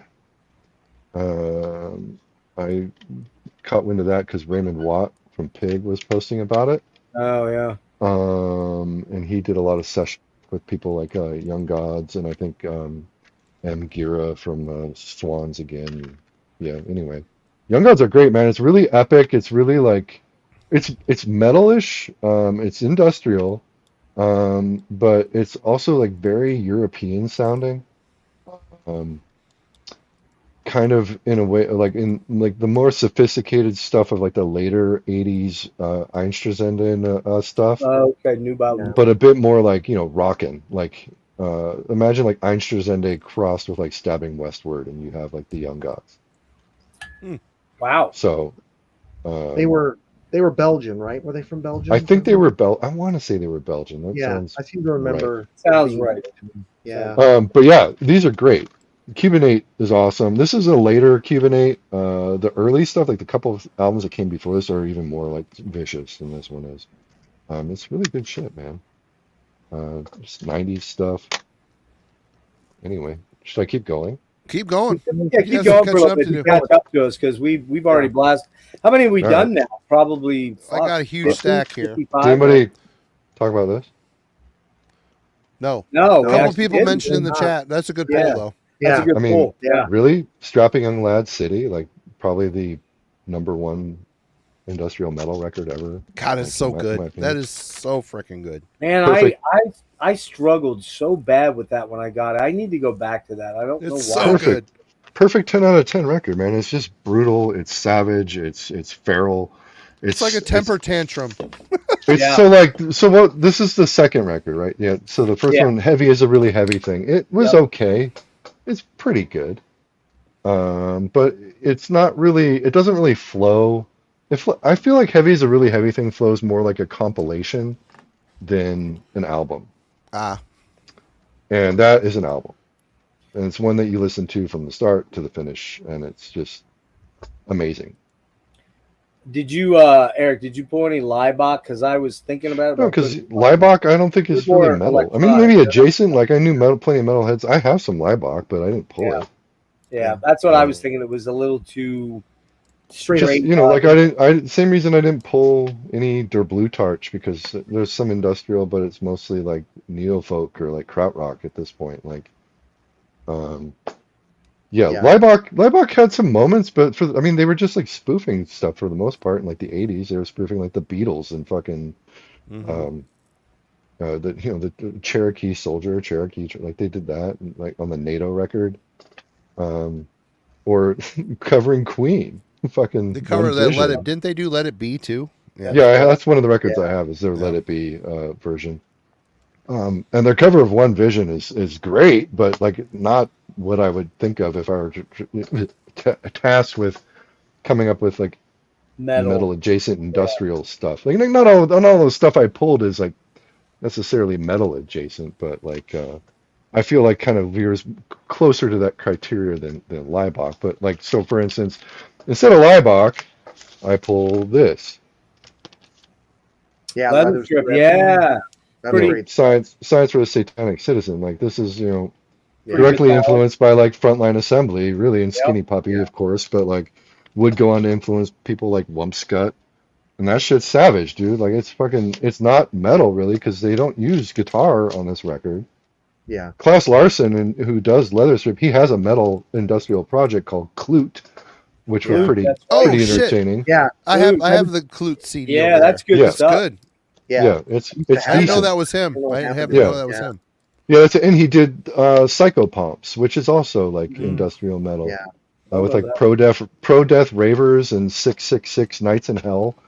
But Liebach, like as much as I like the Psychopomps, like Liebach's like his actual like passion project. That's the project he's just still playing. He just played a show with a friend of mine's band in Portland like a week or two ago. Did you go? No, it's Portland, man. I live in Seattle. Oh, duh. But this record, this is an EP technically. This was just reissued by Cleopatra. So it's got the Science for the Satanic Citizen EP on here and a couple like some bonus tracks that are not really necessary, but this material is probably my favorite. Like I love Underneath the Laughter. I think in terms of Leather Strip full lengths, Underneath the Laughter is probably his grand opus.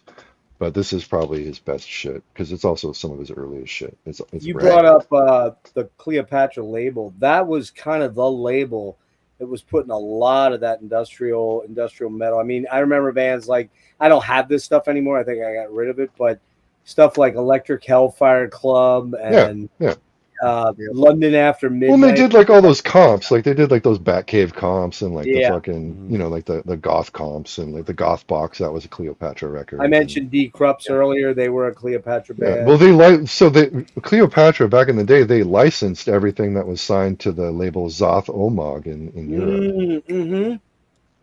That's right. And that was like Leather Strip, X Marks the Pedwalk, Block 57, fucking Mentallo and the Fixer. I just got a bunch of Mentallo CDs on a lot. They're good. Yeah. All of them are good. Yeah, it's good shit. Before so they licensed all before Metropolis. They licensed all that Zoth Omag shit. Right. And then Metropolis was the big one that came along then. And I think in the 2000s, Metropolis was able to relicense some of that old Zoth Omag shit, but not all of it. I don't know. I don't know whatever happened to Metropolis, but they're still around. Still around. Oh, okay. Marty, the band that I turned you on to, Numb, they're on Metropolis. I don't know if they're still around. Numb are good. I like that. I got 2 Numb CDs and they're both they're good shit, man. It's great stuff. Let's see. Did anybody pull this, Marty? No, I own it, but I didn't pull it. I own that, but I didn't pull it. I don't know what that is. I've never Prophecy of Doom. Rules. Prophecy of Doom. Rules. Yeah. Never. I mean, it's just like a crusty. You'll hear elements of pitch shifter on here, like the early pitch shifter, like Submit, Industrial, like in the fucking Death Industrial EP that they put out, 7-inch. But it's like a little bit more crusty, so like more like Amoebic-y, but like still a lot of industrial flourishes. It's good shit. It's British, you know. It's like came out of that whole Yeah. scene as Godflesh and Pitch Sure. Shifter and fucking. They're all a bunch of punks, and they all started Yeah. getting heavier as they went. You know. Yeah. Like How about on stupid? that album? what about this? This has definitely some adjacent elements. The fucked up record. Yeah. I mean, Oh, Fetus, Fetus, yeah, James Jim Thurwell. Thurwell. Yeah. J.G. Thurwell. Yeah. Yep. So this was an early one for me. I never, and then back in the day, I never even associated it with metal, even though there's some guitar on it. But it's a heavy record. But as he went, Fetus went on, like his shit got less and less like accessible as the years progressed. He's still alive, right? Isn't he like in his Yeah. 60s? Yeah, Yeah, he's done yeah. stuff Yeah. with like Zola Jesus and stuff like that. I think Okay. Yeah, he did some I arrangements. think he did for some him. stuff with. Didn't he do some shit with Stephen Stapleton from Nurse with Wound a little bit? Yeah. I believe. Yes. He's credited on. He's credited on a couple current. I think on a couple current 90. Current He's 93, credited yeah. on like a current 93, like Dog Blood Rising. I think he's credited Yeah. on something That's with right. that. Yep. Yeah. Him and Because David that Tibet. David Tibet. the current 93 also had Steve Ignorant from Crass doing vocals like through most of that the Dog's Blood Rising record, through most of that record. He's not credited, but yeah. Then we got old lady drivers, low flux Yep. tube, fucking crazy cyber fucking grindcore-ish, Yeah. death metal-ish, industrial. This album's nuts. There's I some don't know that wild one sounds either. on this. It's fucking good. It's excellent. I pulled this, and that made me remember this Oh yeah. I don't Exit even know that 13. one. I pulled Oh, this yeah, earlier. yeah. We had Pat from who Yeah. was in Exit 13 Yeah. earlier. Oh yeah. Don't spare the green love. Yep. This album's awesome, and it's like so like if you're into like the agoraphobic nosebleed type shit, like the first two Exit 13 albums are not going to disagree with you. This one's probably the best. Like the one that came after it, don't spare the wrench, or spare the earth and not the wrench, or something like that. Like Yeah. that one's not as good as this one, but this one's really good. They're both good, but I prefer that. Let's see. I showed that. Hold on. Okay, so did anybody show anything by like this shit right Yeah. here? I Yeah. showed Frontline Assembly. I I mean, I'm started assuming off- somebody did. not that Yeah, far we're back. Or so we could go into that. I showed this 'cause earlier because it's sitting here. I think FLA is adjacent. I mean, they sample fucking Pantera yeah. and Slayer and Sepultura. So you've got that project. I started with But this one, Eric. I started with this one. Yeah. Oh yeah, Hardwired. That That's one probably rules. their most metal, along with Millennium. Millennium. Yeah, Millennium's Yeah. killer. I like that. Yeah. I even like the rap song on Millennium. Do you really? Yeah, I think it's good. Noise unit. I thought about that, but there's not a lot of guitar on it. So long. I think I have that on tape. Or did I send you a noise unit tape, Eric, a long You time sent ago? me this. I've got tape. one of the old. I did. There was that tape. Yeah. Okay. Yeah. I found this for like $5 at one of my locals. Nice. That's the Perfect. German. Is that the German pressing from Dossier? No, it's Wax Tracks. Oh, it is wax. Okay. Yeah, but it came with it's got the corner clip, but it came with like the printed inner. But this, Nice. I mean, this is what Bill Lieb, Frontline Beast Assembly, Forward. and this is a fucking brutal record, by the way. It's not Beast as like guitar heavy as like Frontline Assembly. See, but I it would is. say, honestly, Eric, I don't think there's any guitar on that. I think it's all. There's not. synth, I've been listening. yeah. I've been listening to it a lot, but it's brutal. It's a brutal record. Like if you like this, you'll like shit like Decree, right? That shit's fucking brutal and gnarly Decree, as fuck. Will's another But one. yeah, Will's not as brutal. Will's like more like neo folk industrial. Yeah. But like that's Bill Lee from Frontline Assembly, but then you've got the other guy from this group, The Clinic. I don't know that one. Yeah. This is just a weird fucking record, man. Some of it's really good, and some of it's like, huh. Hey, that Disorder that you have, that's the EP, right? That's Disorder. It's a reissue that Oh, it is a reissue. Okay. Cleopatra put that out like last year or something like that. Okay, all right. Because the original one on, I don't even know who it came out on, Dossier maybe, but Yeah. So there's one of my locals actually has an original of that. what I are keep they asking considering for getting. that, I wonder? Like $20. Oh, that's it? Wow. Yeah. Thought that Somebody was worth showed these guys. Yep. It's Razor rap. Rap. Yeah. it. Oh, Nitzrab, yeah. So Yeah, because I was showing that one. Yeah, this is my this is probably my favorite Nitzer. This record's awesome. It's not. It's like an industrial rock record. It's not Yeah, metal. yeah. But you Good. know, there are a lot of rivet heads and metal heads that were like rocking Nitzer M shirts in high school back in the day. Yeah. I mean, you've got this, which you'd be like, ah, it's punk, but you got lard. Yeah, We That's all talked fucking- about how did none of us pull a lard album. yeah, yeah. I was bemoaning the fact that This one's rad. Or The second one is probably my favorite. The Yeah, Last Temptation of Reed. Reed is my favorite too. Yeah. I have that on CD. I don't feel like going to grab it, but I mean, the power of lard is awesome. The Hellfledge last is- track is long and kind of boring, but Time to it's been a Melt. No, long- Time to Melt rules, dude. That song is. It's rad. been a long time since I've spun it, but yeah, it didn't do much for me when I heard But it. I mean, you've got Jello doing his weird thing with Al Jorgensen, but then you also had a project of just Klaus Fluoride oh yeah, from Klaus Dead Fluoride. Kennedys doing like really weird industrial like shit on this, mixing it with like surf and punk and like heavy rock. It's a dental hygiene tome. Wow, it was even on Alternative Tentacle. Well, it must have been before they broke up. Yeah. Yeah. This is an old. This Fourth came out in Bad like let's see, is it dated? 1988. Yeah, so it's kind of old. And then okay, I mean, I Eric, still do have you more. own any sheep on drugs? HZ Donut is asking. You know, I don't. I do not. There's a lot that I don't own that maybe I should. While you eat your sandwich, I'll show one here. This is a recentish one. The new release by them I heard on Bandcamp, loved it, and it was only available on tape, and it's sold out everywhere. So I dug around and found this by Isolent. This is an Oblivion EP. It's on Social Napalm. This is very well. Oblivion, the first song, is very much pitch shiftery, but a lot more noise in the background. Very good song, heavy. Like a lot of these bands, I find that the albums are filled up by maybe 3 or 4 songs, real songs, and the rest is kind of noise. Fracture, Fatigue, the second side is very noisy. Noise, not much structure or form. It's just kind of noise, which is fine. But I paid way too much money for this. After I paid way too much money for this, got it, realized it was an EP and not a full-length album. Oh, I was a fuck. little more pissed. And then like 3 days later, I found it online for half the price. I'm like, God damn it! But that's just the way that goes. So, but the Oblivion song is really good. And their newest album, which is only available on cassette, is really cool. I'm just waiting for it to come out on vinyl. But Isolent, I don't even know where they come from. Does it say in here?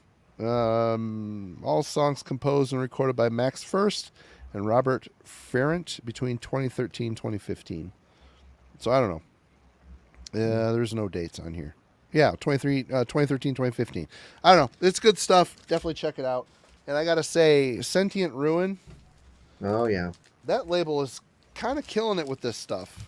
yeah. I was gonna I'll show one thing I pulled that I have from them. This uranium stuff, Exacting Punishment and Pure Nuclear Death. Again, there's a pitch shifter type of element to it, but there's a lot of noise. These are both very noisy albums. But it's cool. It's really well done. It's produced really well. And it's pretty cheap on Sentient Ruin. These other two, VX2, I think this is the one that's... Yes.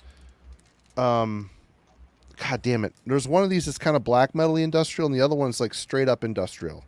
I can't remember. Ash Prison, Future Torn. I don't remember what this one is, but I got them. I've listened to them once each. I've got them recently, but These they're are very cool. reissues or are these new? Well, these are all new. You That's go what on maybe. Sentient Ruin. All this shit's pretty cheap. Yeah, Under I'll show $20 this. This is more straight industrial from Oh, I've got Sentient that Ruin. too on vinyl. Yeah. Yeah. Sixth Circle, really good industrial stuff that's Ooh, new that looks on cool. Sentient Ruin. Yep.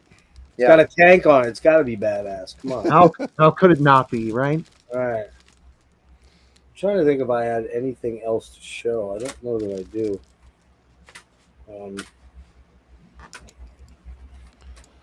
Yeah, I think I exhausted most of my easily accessible stuff. I mean, although I will show what I actually really led off the show with for Eric's edification, because we all know that the most extreme, intense techno metal band out there is, of course, the Pet Shop Boys. I mean, come on. It's a Sin, West End Girls. You know, you love it. You love it. I mean, I like the Pet Shop Boys. Yeah. I too. love it. I like them.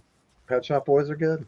They're my guilty pleasure that I'm not so. I prefer. don't Oh be man, guilty. see, I prefer Information Society, but Yeah. I prefer Tears for Fears maybe a little bit, but Oh, I love Tears for Fears. One album I thought about. This is not oh yeah, metal. Tales hair.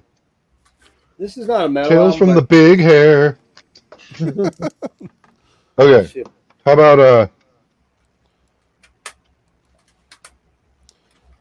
Pen Cow? Pen Cow? Oh, I yeah. know them. This shit's gnarly. They've been on my to check out list. I see them on I see them on eBay a lot. So this is like this is a Contempt pressing of this. I think that's the European label, but they were licensed by Play It Again Sam Records, which was like a subsidiary of Wax Trax back in the day, and they put out like the B tier stuff that Wax Trax was too like high end to put out. This stuff is Italian. And you know how you hear people like me and Aaron, the metal theologian, when we're talking about like Italian metal, how it sounds Italian. This is industrial that sounds Italian, if that makes sense. So, like, or black metal that sounds Italian.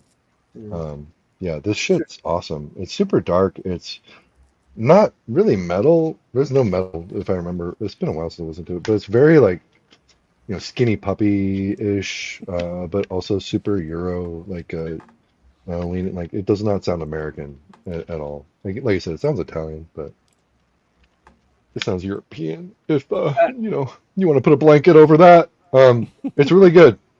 I would say check it out, like along with like Agrum, especially the "We Are Agrum, You Are Not" record. That's awesome shit. Kind of like. Agram was like kind of like a B tier like Cam FDM, but these guys were a bit more serious, a little bit more disturbing in their presentation. They had really weird, like crazy, like kind of gross sometimes cover art. You know, you get the Geiger cover art there, which is really good. I forgot Oh, sorry. I was going to show this. I forgot to, which was earlier, which is this awesome Combat. Godflesh. Ooh. Godflesh Christbait EP with Pulp on the B side. Look at that. That came out on Combat? What the fuck? Yeah. Well, so did Street Cleaner. Yeah, that's a weird pairing. Street there. Cleaner was Combat, Earache. Huh. What about this Texas shit? Oh yeah, Pain Teens. I was thinking about them. Never saw that. Didn't they do a split with Butthole Surfers or tour with them a lot? Well, they're from the same area. They came They up were a lot. Texas. Yeah. They're from the same area. You know, the Pain Teens get lumped into like noise rock a lot because they were pretty noise rocky. But this has a lot of fucking industrial elements. It's a disturbing record, actually. I mean, you can see, you know, cover art. It's a gag chick. Hey, Marty. Pain Teens were rad. Super I rad. remember I used to have the Destroy Me Lover album, and I fucking loved it. It was one of those things. Yeah. She did the chick from the Pain Teens, something Bliss. I can't think of her first name. She was on the third Exit 13 record. What are you gonna say, Jeff? Put Rick's comment up there about the Thompson twins. If you keep fucking playing games there, Rick, I'm gonna pull out some George Michael. I do own the best of George Dude, Michael. my wife's George Michael and Wham collection is sitting right there. I'm telling you, man, don't threaten me because I will do it. You Classic. Would be that. What's that? Hmm. Looks cool. What is it? Painkiller, Guts of a Virgin. Oh, okay. John Zorn, right? Zorn, yeah. John Zorn, Mick Harris, Yeah. super heavy, dubby, industrial. Like not really industrial, but like it's dubby for sure. Who is it? You have a lot of John Zorn, Eric? John Zorn, Bill Laswell, Mick Harris with guests. Laswell. Yeah.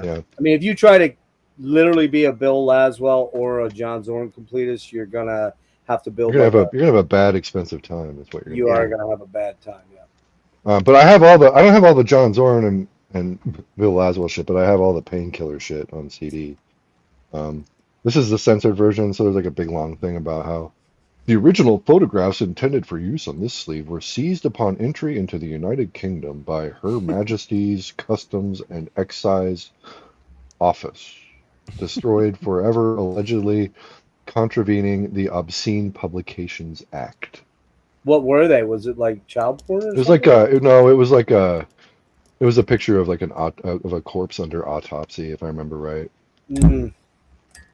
Yeah, and James Plotkin was in Old Lady Drivers, Yep. which we already And talked about. Con 8 and all Con 8 that. now, Yep. yeah. On it, yeah. Let's see what else. I mean, this is a goat right here. I would say falls into that umbrella. Mm-hmm. Greed, fucking stellar, heavy, dirgy, electronic. What about this? I Yeah, showed it Marty earlier. already showed that one, yeah. Yep, that Yeah, one's yeah, been okay. shown. I gotta get that because that That looks like was- that's pretty good. It's good.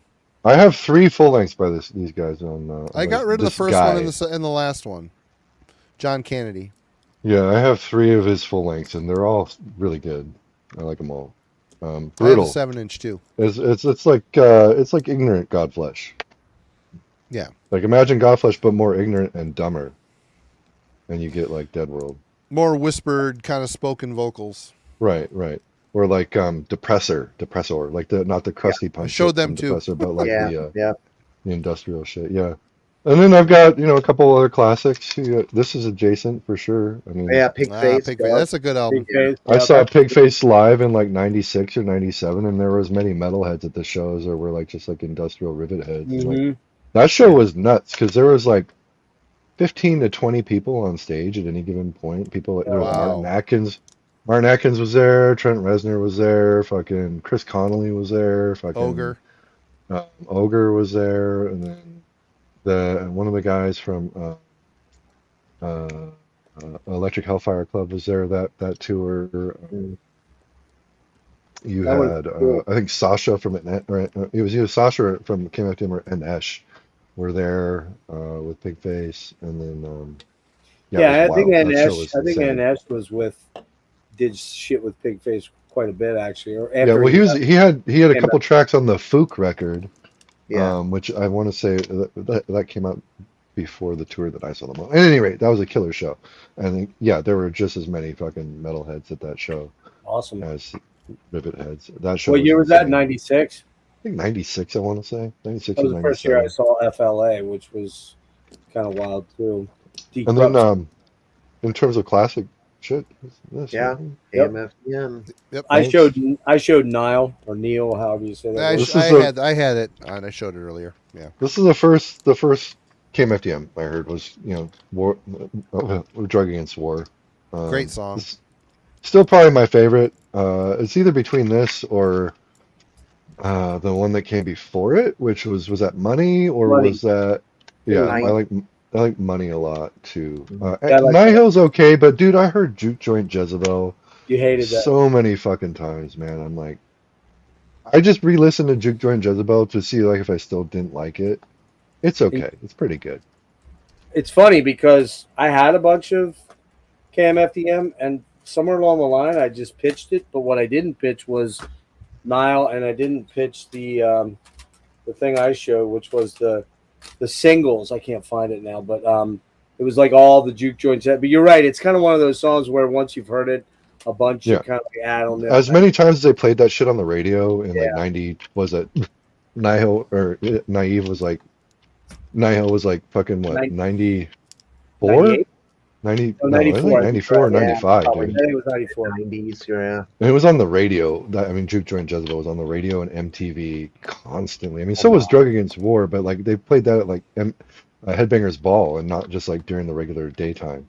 Yeah, around 120 minutes. This is a weird version of this tape too, because it's like, it's an 8-track album, and so the last 2 tracks are on the B side, but then the B side is filled with weird like remixes of Light. Oh wow! Oh, yeah. The first track. So you've got Nine Inch Nails, Son of a Gun, Divorzau, and Vince Lawrence all remixing Light, which is Drug Against War is great, but Light is probably the best track on this album in my opinion. They were Anyway, great. I saw them on that tour. They're great. Yeah, they're I wish I awesome would have band, seen man. them. I saw them. I saw them for the WW3 tour, and I saw them like 2 or 3 times around the turn of around like 2002 to 2004. Yeah, I just never got out to see them. I don't know why. It just worked out that way, which is weird because one of my buddies, you weren't here, Eric, but one of my buddies looked exactly like Anesh, like creepily like Anesh. Although you might pass for Anesh a little bit if you shaved your Nah, beard. No, wouldn't work. no, I don't think so. Okay. He's more angular face than I do. He's kind of like the Wolf. He looks a little bit like Wolf Hoffman from Extract. Yeah, he does a little bit like Yeah, Wolf yeah, I Hoffman. can Got totally see that Germanic thing going on, right? Yeah, sharp features. Yeah, I mean, they're still out. It's still Sasha, right? They still go out. Yeah, And they got Sasha's- that Andy They Black. put out a record. They put out a record this year or last Yeah, year. they did. Well, they have like 40 fucking albums out, don't they? Or 30 maybe, or something. They have a like that. lot. Yeah, hard to keep up with bands like that, where it's just constantly a pipeline of shit like that. It's you know? been hard too trying to research and just looking around on eBay for like industrial stuff, looking at all these releases and trying to figure out which is the album and which is like a single with a remix bunch or of a single, yeah, yeah. because they did all that stuff back then, and you're like, I mean, it was the singles culture in the '80s, like in the Thompson twins, as Rick mentioned, probably had many single releases, I'm sure. But yeah, the 12-inch and the 7-inch maxi and fucking Yeah, man, I think anything electronic music had a lot of singles. It seemed like The that was single. Yeah, the Oh, club mix. I have the Jesus Built My Hot Rod single, nice. Nice, very good. which is all respect to Gibby Haynes and Butthole Surfers, but I definitely prefer Jesus Built My Hot Rod to Some Dispute over record sales. The track on Some Dispute over record sales on Independent Worm Saloon is the same track as Jesus Built My Hot Rod. Oh yeah, yeah. Mm. Because Ministry did not give him any royalties or credits for that track. I don't. Yeah, I don't know Red Harvest. Who's Red Harvest? I don't They're know. the that. Norwegian band. Yeah, Wow. the drummer went on to be an enslaved for a while. I know they. Oh, really? Yeah. Pretty good industrial death metal, industrial black metal almost. Yeah. And It was pretty Never heard solid. I think they put out a new, I know like the Amenta, another pretty solid industrial metal band. They put out something recently Yeah. from Australia. Simon I might wouldn't know about that how shit. industrial this shit is, but I pulled an all Nathrock stuff, drum machine driven, some electronic ideas here and there. Tilla sings on this one, a couple Yeah. songs. Good stuff. And speaking of Attila, we got Arborium, however you say that, Firewalk with Yeah. Us. Obviously, the one after this with no human intervention is the most industrial of the first three. I don't own that on CD, but this is more this and the Firewalk with Us. Oh wait, Doesn't the one before Aberim it. have a new record this year too? They Like might literally just like they just put out some new material, I think. really. Yeah. Good stuff. The with no human interventions, very very good. More electronic leaning, and then I pulled this just for funsies. Fonder, Oh, yeah, right? yeah. Fonder. Strizy- I have that. Strizy I have that. I have Furley that. I have that fucking. I have that promo. Yeah. Yeah. Yep. What And then is that? What is that? This is Vondor with Strizy Furley sing. Holy It's fuck. and all from Ophthalmia. Yeah. Human Falafel mentions Star Christ Wars. Driver. Black metal. So yeah, Christ Driver were from Seattle. That was they were made up of ex-Subvert members from Tacoma. Subvert was a hardcore band out of the area. Who came up with like The Accused and shit. You got any more, Eric? Let's see. I mean, I have some like kind of recent shit that's a little bit adjacent, like this Ghost. It's my Yeah. favorite. Oh of his yeah, shit. yeah. That's a good one. Didn't they do some shit with oh no, I'm thinking of something else. With Frozen Godflesh, So No. I No, did no. shit for. the different band. So Goss put out this is his first record. Put out I think an EP or two before this. Got picked up by that one label that did that insane Emperor box set that cost like $2,000 or something like that. Blood music. Blood Yeah, music. yeah. Yeah. This album's awesome. It's like super harsh. Um, I mean, people call it synthwave, but it's more industrial sounding to me than synthwave, honestly. Yeah. Um, super metal reliant, I think. Like he samples a lot, and you can't hear some of it because there's so many layers that cause just like distortion to what he's doing. I've seen him live a couple times. He's pretty good. It's cool shit. The album that came after this is a little bit more polished, and then the album he did after that is a bit more black metal, which I don't really care for so much. But and then I also pulled in that same sort of vein, this Carpenter Carpenter Brute. Yeah. Yeah. Bill hit I that mentioned- up earlier. I gotta get on them. This Yeah, is the first. This is the first three trilogies on triple CD. And that's also available on like triple LP, I think. Yeah. And then he did did a full length after this that has like members of like Ulver are on it and fucking Enslaved. I think a member or two from Enslaved, I guess, on it. It's a pretty wild record. I showed. I'll bring it again. Leather Terror. I showed that. Yeah, that's the one. That's got the that's Ulver. the one I yeah. showed. This. Yep. I showed Leather that. Teeth. Oh, that's the new one. That's the newest one. I Yeah. don't have that. Yeah, Leather Terror. It's good. It's good. I have Leather Teeth, but not that one. Yeah. But that's all. That's all I've got. I tore through everything else, I guess, pretty quick. Right on. Well, Well, it's I didn't mean to go That so puts- fast, but I that's felt all right. Yeah, it's still been 3 hours. So Yeah, that puts us at the time. So you save the day. We were running out of bullets. I'm out of bullets. yeah, Jeff was showing crazy shit like I don't know. I threw a more teeth record in there. I just fucking had to do it. I saw that. I saw the You Actually, wait a minute. Hold on, just for that. Yeah. I So did was pull like, it, but you know what? was In Nice. Slaughter Natives. Yeah. I know that one. This is probably the most just like straight up industrial of all those old like Cold Spring releases, Yeah. World Serpent type license shit. Yeah, that In Slaughter Natives definitely would fit in the industrial bill there. Good stuff. Only ever available on CD and tape for whatever reason. He didn't pull White Zombie, Rick. He pulled Marilyn Manson. I pulled fucking Marilyn Manson, motherfucker. Just eat it and fucking Jeff? like, Which one? Which one did you pull? I pulled the only two I own, which are I mean, not that any of them are forgivable, but which one was it? Antichrist Superstar and That'd be the one. That'd be the one to pull. I mean, honestly, that's not a terrible record. not a bad album, and you guys know. And the one that came out after it, Dope Show, Mechanical Animals, I think it is. no. The one before Mechanical Animals. Oh, there was another one in there. Yeah. I don't remember what it was called then.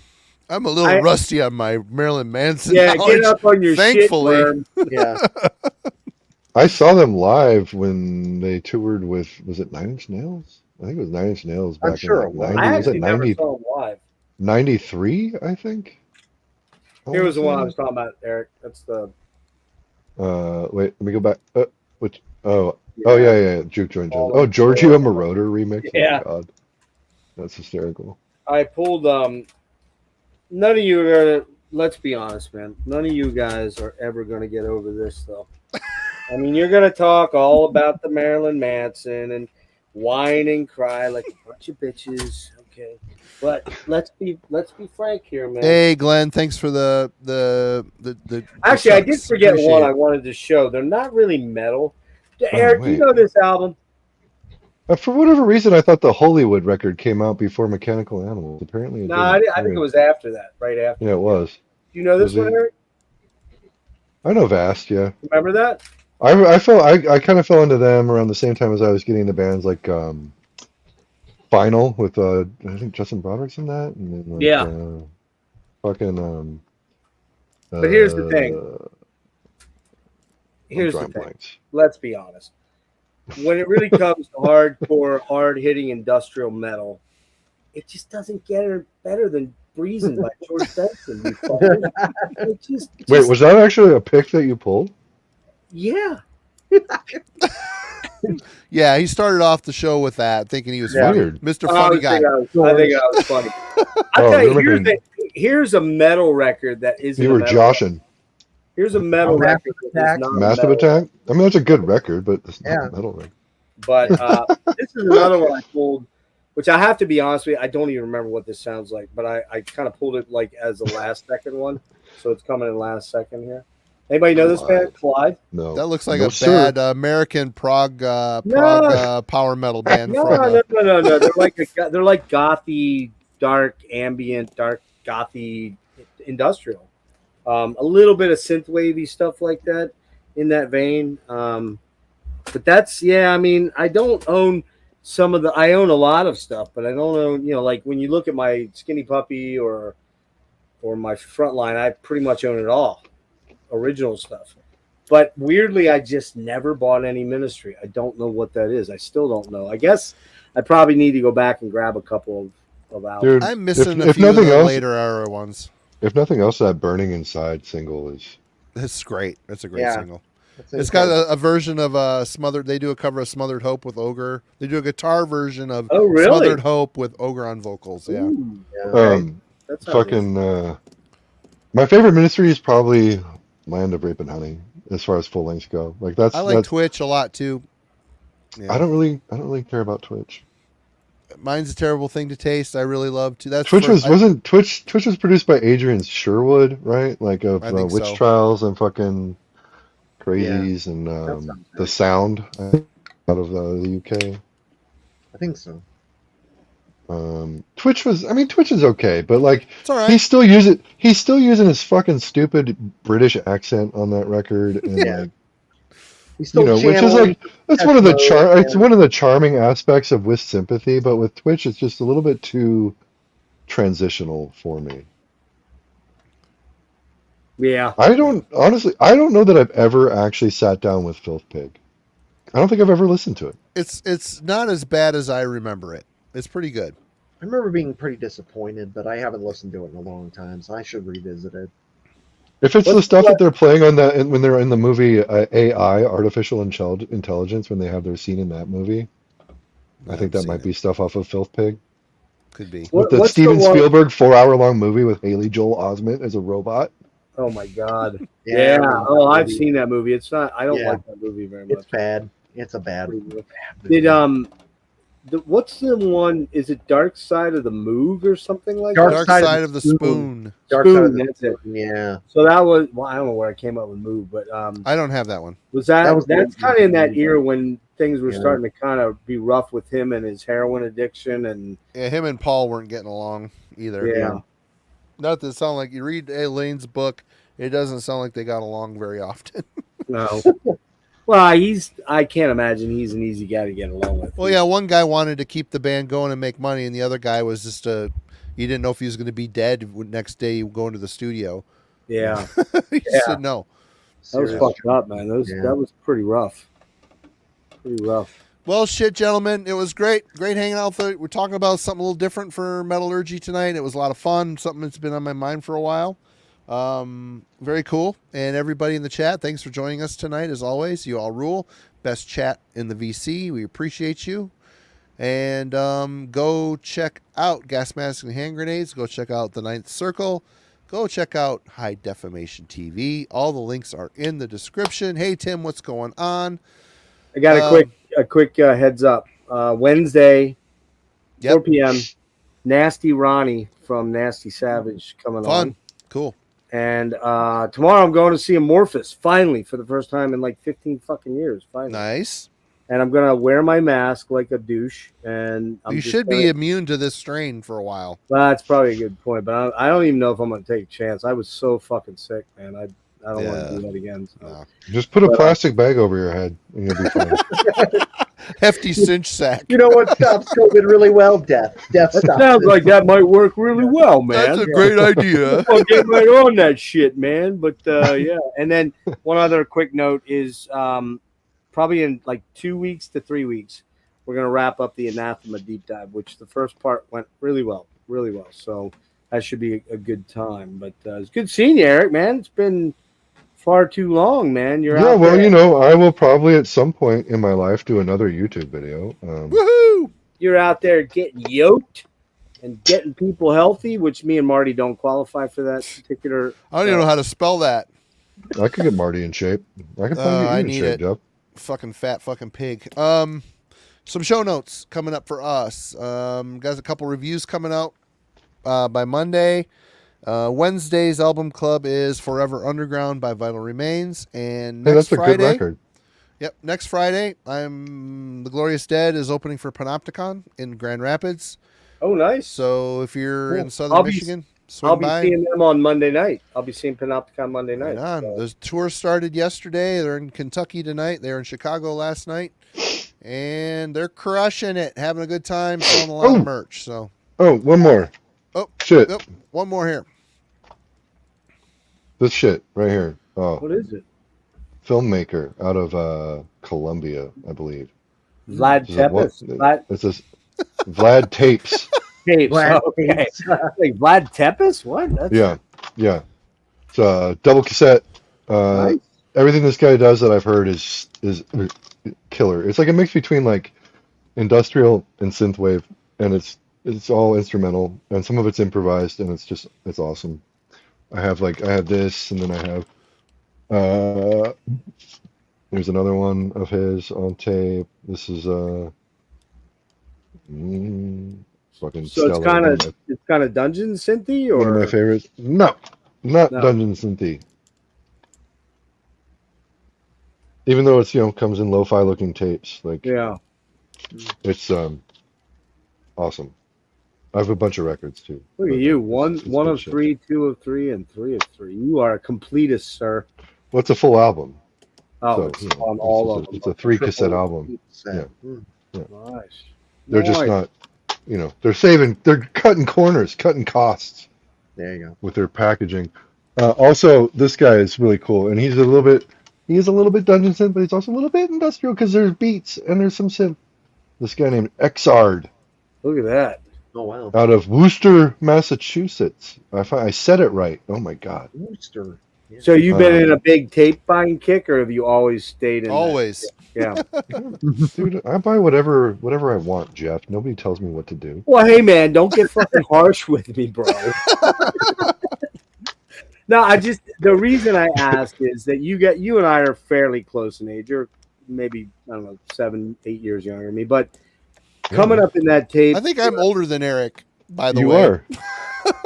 Oh, you are older. That's right. But I'm how old are you? 48. You're 53, right, Marty? Yeah. And Bill, how old are you? You're in your 51. 51. You're an old fuck too, man. Holy Yeah, I Shit, know. Look, he's Asian. Look how good he's Asian. What the Look hell? at that, man. He's flexing the I'm a fucking decrepit old man. Flexing the Yeah. look at this shit. There you man. go. Look at those guns. Kettlebell training all day long, boys and girls. Yeah.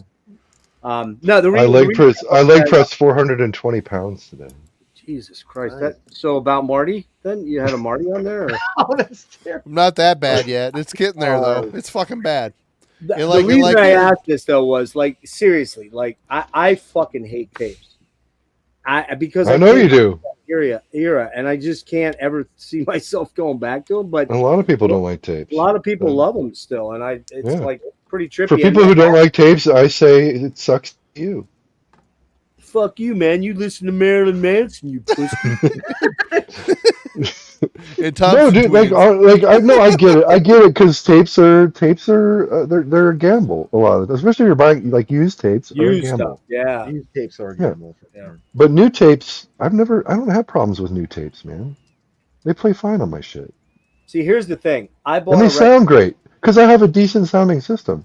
Tapes only sound as bad as your system. So if you have a Yeah, shit system, probably- the tape's gonna sound like shit. That's probably true. Yeah. I have this thing though, like when I bought a record player, which was my first record player since I was probably in my teens, early 20s. And man, I am destitute because I keep buying vinyl that I haven't even listened to yet. It's not right. It's just not right. It's a sickness. It's not I just, right. dude, it just depends. What I buy, I don't really buy CDs You guys talk. I'm gonna go pee. I'll be right back. because I don't really have a space to listen to CDs in the apartment. Like I listen to them in my really? car. Yeah. Yeah, like I have a 5-disc changer, but it's like up toward the ceiling, so I got to stand on a chair to get to it. Oh shit. It's on the top of this thing right here. So what do you own Way most up of? there. Do you own mostly vinyl or tapes? Yeah, I just purged like a couple hundred records, Wow. but I think Trading them or selling them online or what? I took them into a local shop that always treats me really well and fucking Oh, got a cool. really good deal. It wasn't anything spectacular. It was just like 200 records worth of like filler and nonsense. Shit you didn't ever listen to. There was some gems in there, but overall it was just like, I haven't listened to this in 5 years. Why should I keep it? I need Well, the that's what space. Bill and I were talking about, how you, as weirdo fucking collectors, that I've been through what I remember of three purges. The first was when CDs came out. I was like, well, I don't need these albums anymore because I can take my music with me. So I sold all my original vinyl. This is So many people did that, and so many people were like, why 90. did I do that? Yeah. When was the Because first? you're an idiot, sir. When was the first CD? Like 80, like I don't mass know. 86, 87, somewhere like that? Before I was buying CDs. Yeah, it was early 80s. Yeah. I think. I didn't start buying No. I didn't start buying CDs until like the mid 90s. Well, I had my very first CD was OU812. Believe it or not, it's kind of embarrassing. I know it's not. That might be more embarrassing than the Marilyn Oh, Manson, man. but At least you didn't say it was for unlawful carnal knowledge, because that's even I worse. believe it.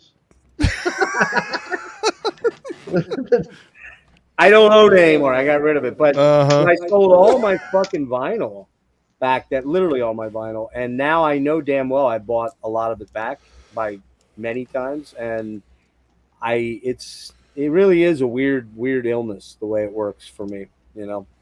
'Cause I get just so much- yeah, I mean, I tend to like, if I have all of a band's discography thus far on cassette, then I'll finish it off on cassette.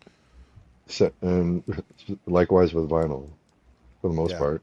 Yeah, I try to keep it consistent by format. Though I did tend to do vinyl and CD and some tapes, but not a ton of tapes. But I like just them. like whatever's like, if it's whatever's not a CD that I can afford is what I get Yeah. usually. well, they're doing this bullshit with CDs now. CDs were like $11, $12, and now going they're back up again. 15, 17, 18, and that's not That's what they used to cost.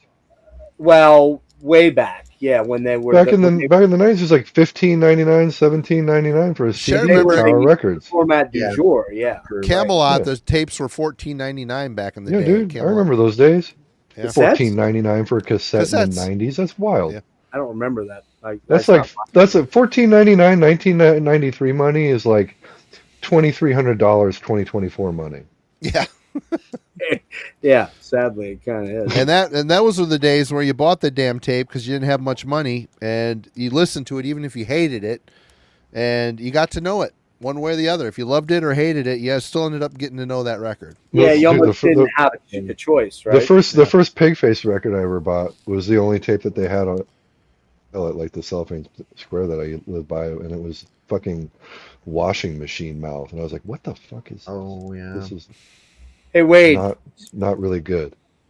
Wade, Anyway. speaking of Blood Incantation, Jimmy's at the show right now. Just sent me that On Boulder. in Boulder. Yeah, Yeah. Nice. So Look at that. Look at this, like Judas Priest laser lights. they got What the fucking fuck? lasers and Yeah. shit, man. Big Christopher- time. I'm gonna be honest here. I've never listened to Iljarn. You never. You're not you never missing listened a to- lot. You're not missing much. Hey, who'd you never listen to? Iljar. Iljarn. Yarn. Yeah. Yeah, never listened to it. I don't know. It's one of those projects I never got around to. Yeah, I I don't know know. a lot of people love it, and a lot of people are like, it's crap. I don't know. I don't have an opinion. Who is it? Who I is might it? I might check it out at some point. It's like a one guy thing, right? A Oh, one man yeah, okay. project, Yeah. I think.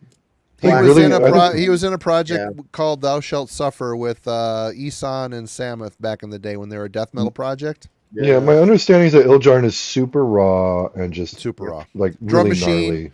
Every Yeah. song is like, it sounds like this. I'm gonna be honest though, like I really don't like drum machine black metal for the most part. I'm not a fan of it either. Too Like much. Thorns, don't like. I like that album. I do like that Mysticum, one. don't like. I dig Mysticum. I like Yeah. Mysticum a lot. I'm just not into it. I don't know. I don't know what it is. Not for everybody. Well, that's okay. There is a black metal band out of Japan. They put a record out last year I think they're called Vandal, which is a really weird name for a black metal band, but they're from Japan, so it's probably has some explanation there. At any rate, it's a really great record, and they use a combination of both live drums and drum machine, and I think it works in that context Interesting. because it sounds huge and just like insane and manic.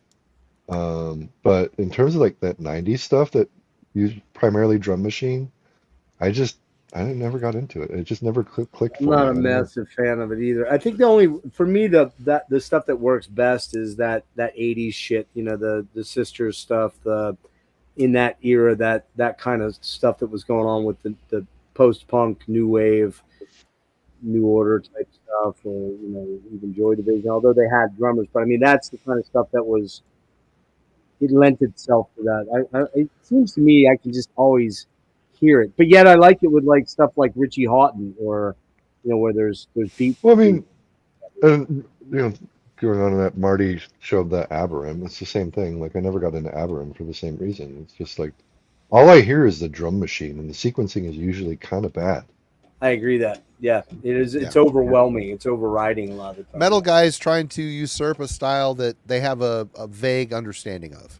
Right. I mean, that we talked about that at the beginning of the Like show. if you too. want a 101 and perfect drum sequencing, just listen to any of the first four Godflesh records. Yeah. And he did that with a non-digital drum machine. Like he did that with like I had a clone of the same drum machine that he used for the first Godflesh record, and dude, you have to push a button for each beat to Dude, program it in, and you have to I push a think button if it's the Alesis HR16, we used to Yeah. use that in my band. This you is gotta what we. put- yeah. It was a pain in the dick. If you missed Yeah, the beat, you had to go yeah. all the way through the pattern. It Yeah, sucked. dude. Yeah, you It had to was push a terrible. button for all the pauses.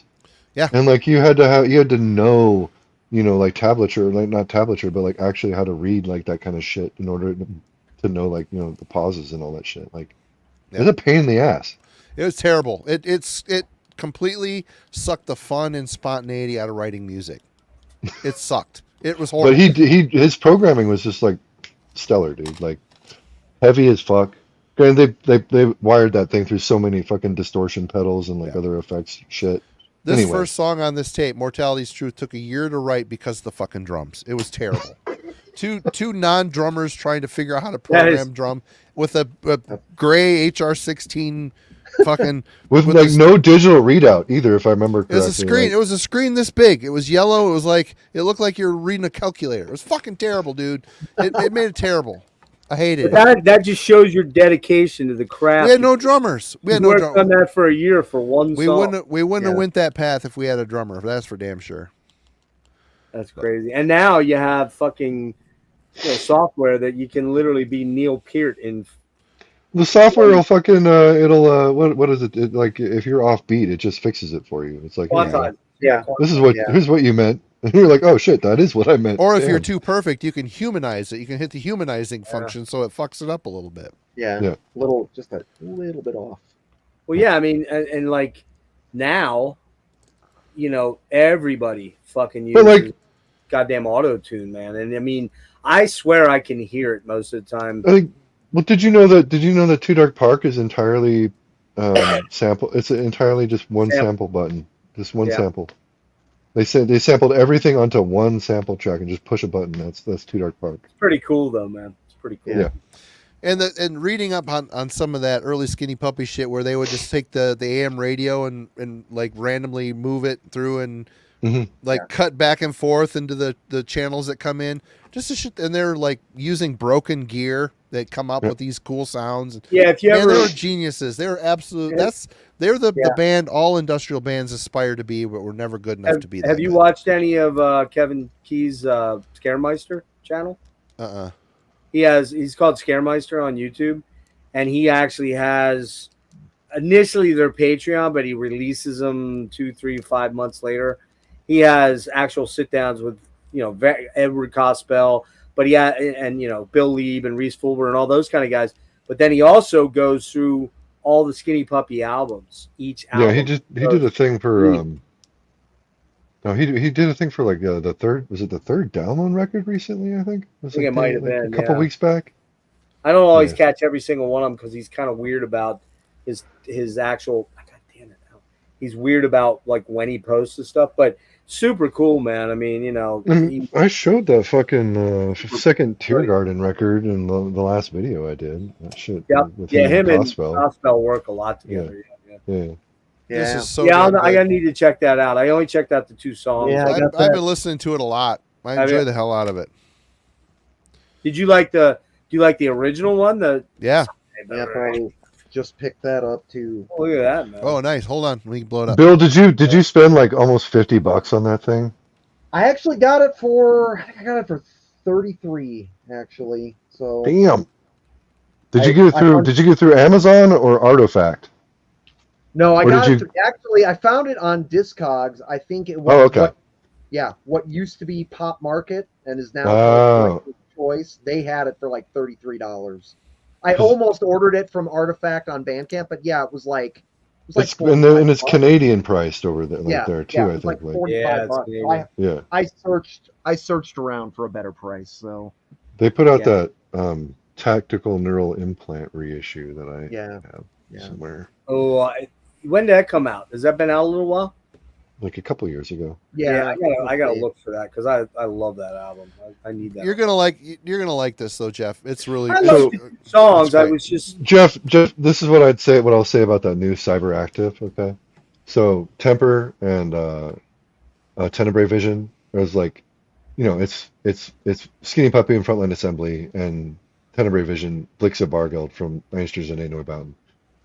And it sounds pretty much just kind of like a more electro sort of Skinny Puppy, right? right.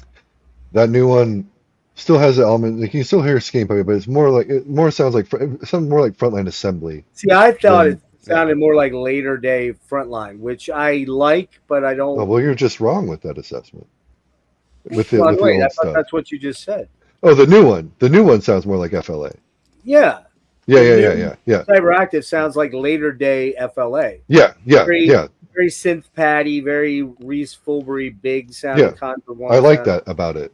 Okay. I appreciate But that. you can hear the shit that Kevin did in there because you could hear like some old Skinny Puppy sounds on here and there, and some like when they fuck with the vocals and make them like evil sounding. It's like, it's all him. Killer. Right? It's killer. And as I said, Marty, either it just came out or it's just coming out, but I think it came out. Eric might know. Lee put out his first solo album just I didn't know anything about that. Week or so. And I mean, like, how's that gonna differ a lot from Frontline? I doubt it will. I mean, really? Yeah. I mean, probably not. I'll be honest. Actually, I hadn't listened to any Frontline Assembly material post was it Flavor of the Week, I think, until like that's a good month album. ago. I like that album a lot, actually. And some of the new shit, like is it the IED record? Is That's got some pretty good improvised electronic device? Yeah. We were talking about that earlier. That's the one, Eric. I think that the dude from Front 242 sings on. Barbarian, I think. Yeah, I think that's the one. It's a good record. I listened to it at the gym not too long ago. And Reese Fulber put a solo album out a couple months ago that sounded pretty badass. He's a great programmer, man. He's got, if you ever see his studio, it's insane. Because the way I understand it with Reese is his dad's some sort of Hollywood dude that does soundtracks and stuff. Isn't he big into the modular synths, so with all the wires and shit? All the modular stuff. Yeah. Tons of shit. He makes his own stuff. He's got walls of modular synths. Like, I can't even imagine how much that shit's worth, But if you can, you do, All right. Yeah. All right, everybody, we're going to jump. We can talk offline. You all have a good one. Thank you so much for joining us. We will see you next week. Well, you won't see me next Friday, but I'll be here Wednesday. And I might do a video. Maybe. Awesome. Can't wait. In the next month or two. All right, everybody, cheers. By Christmas. Peace. Go click on these guys' channels. Links in the description. Always a good time. Always a lot of stuff to watch. Cheers. Yeah, thanks, everybody, for hanging out. Thanks for coming.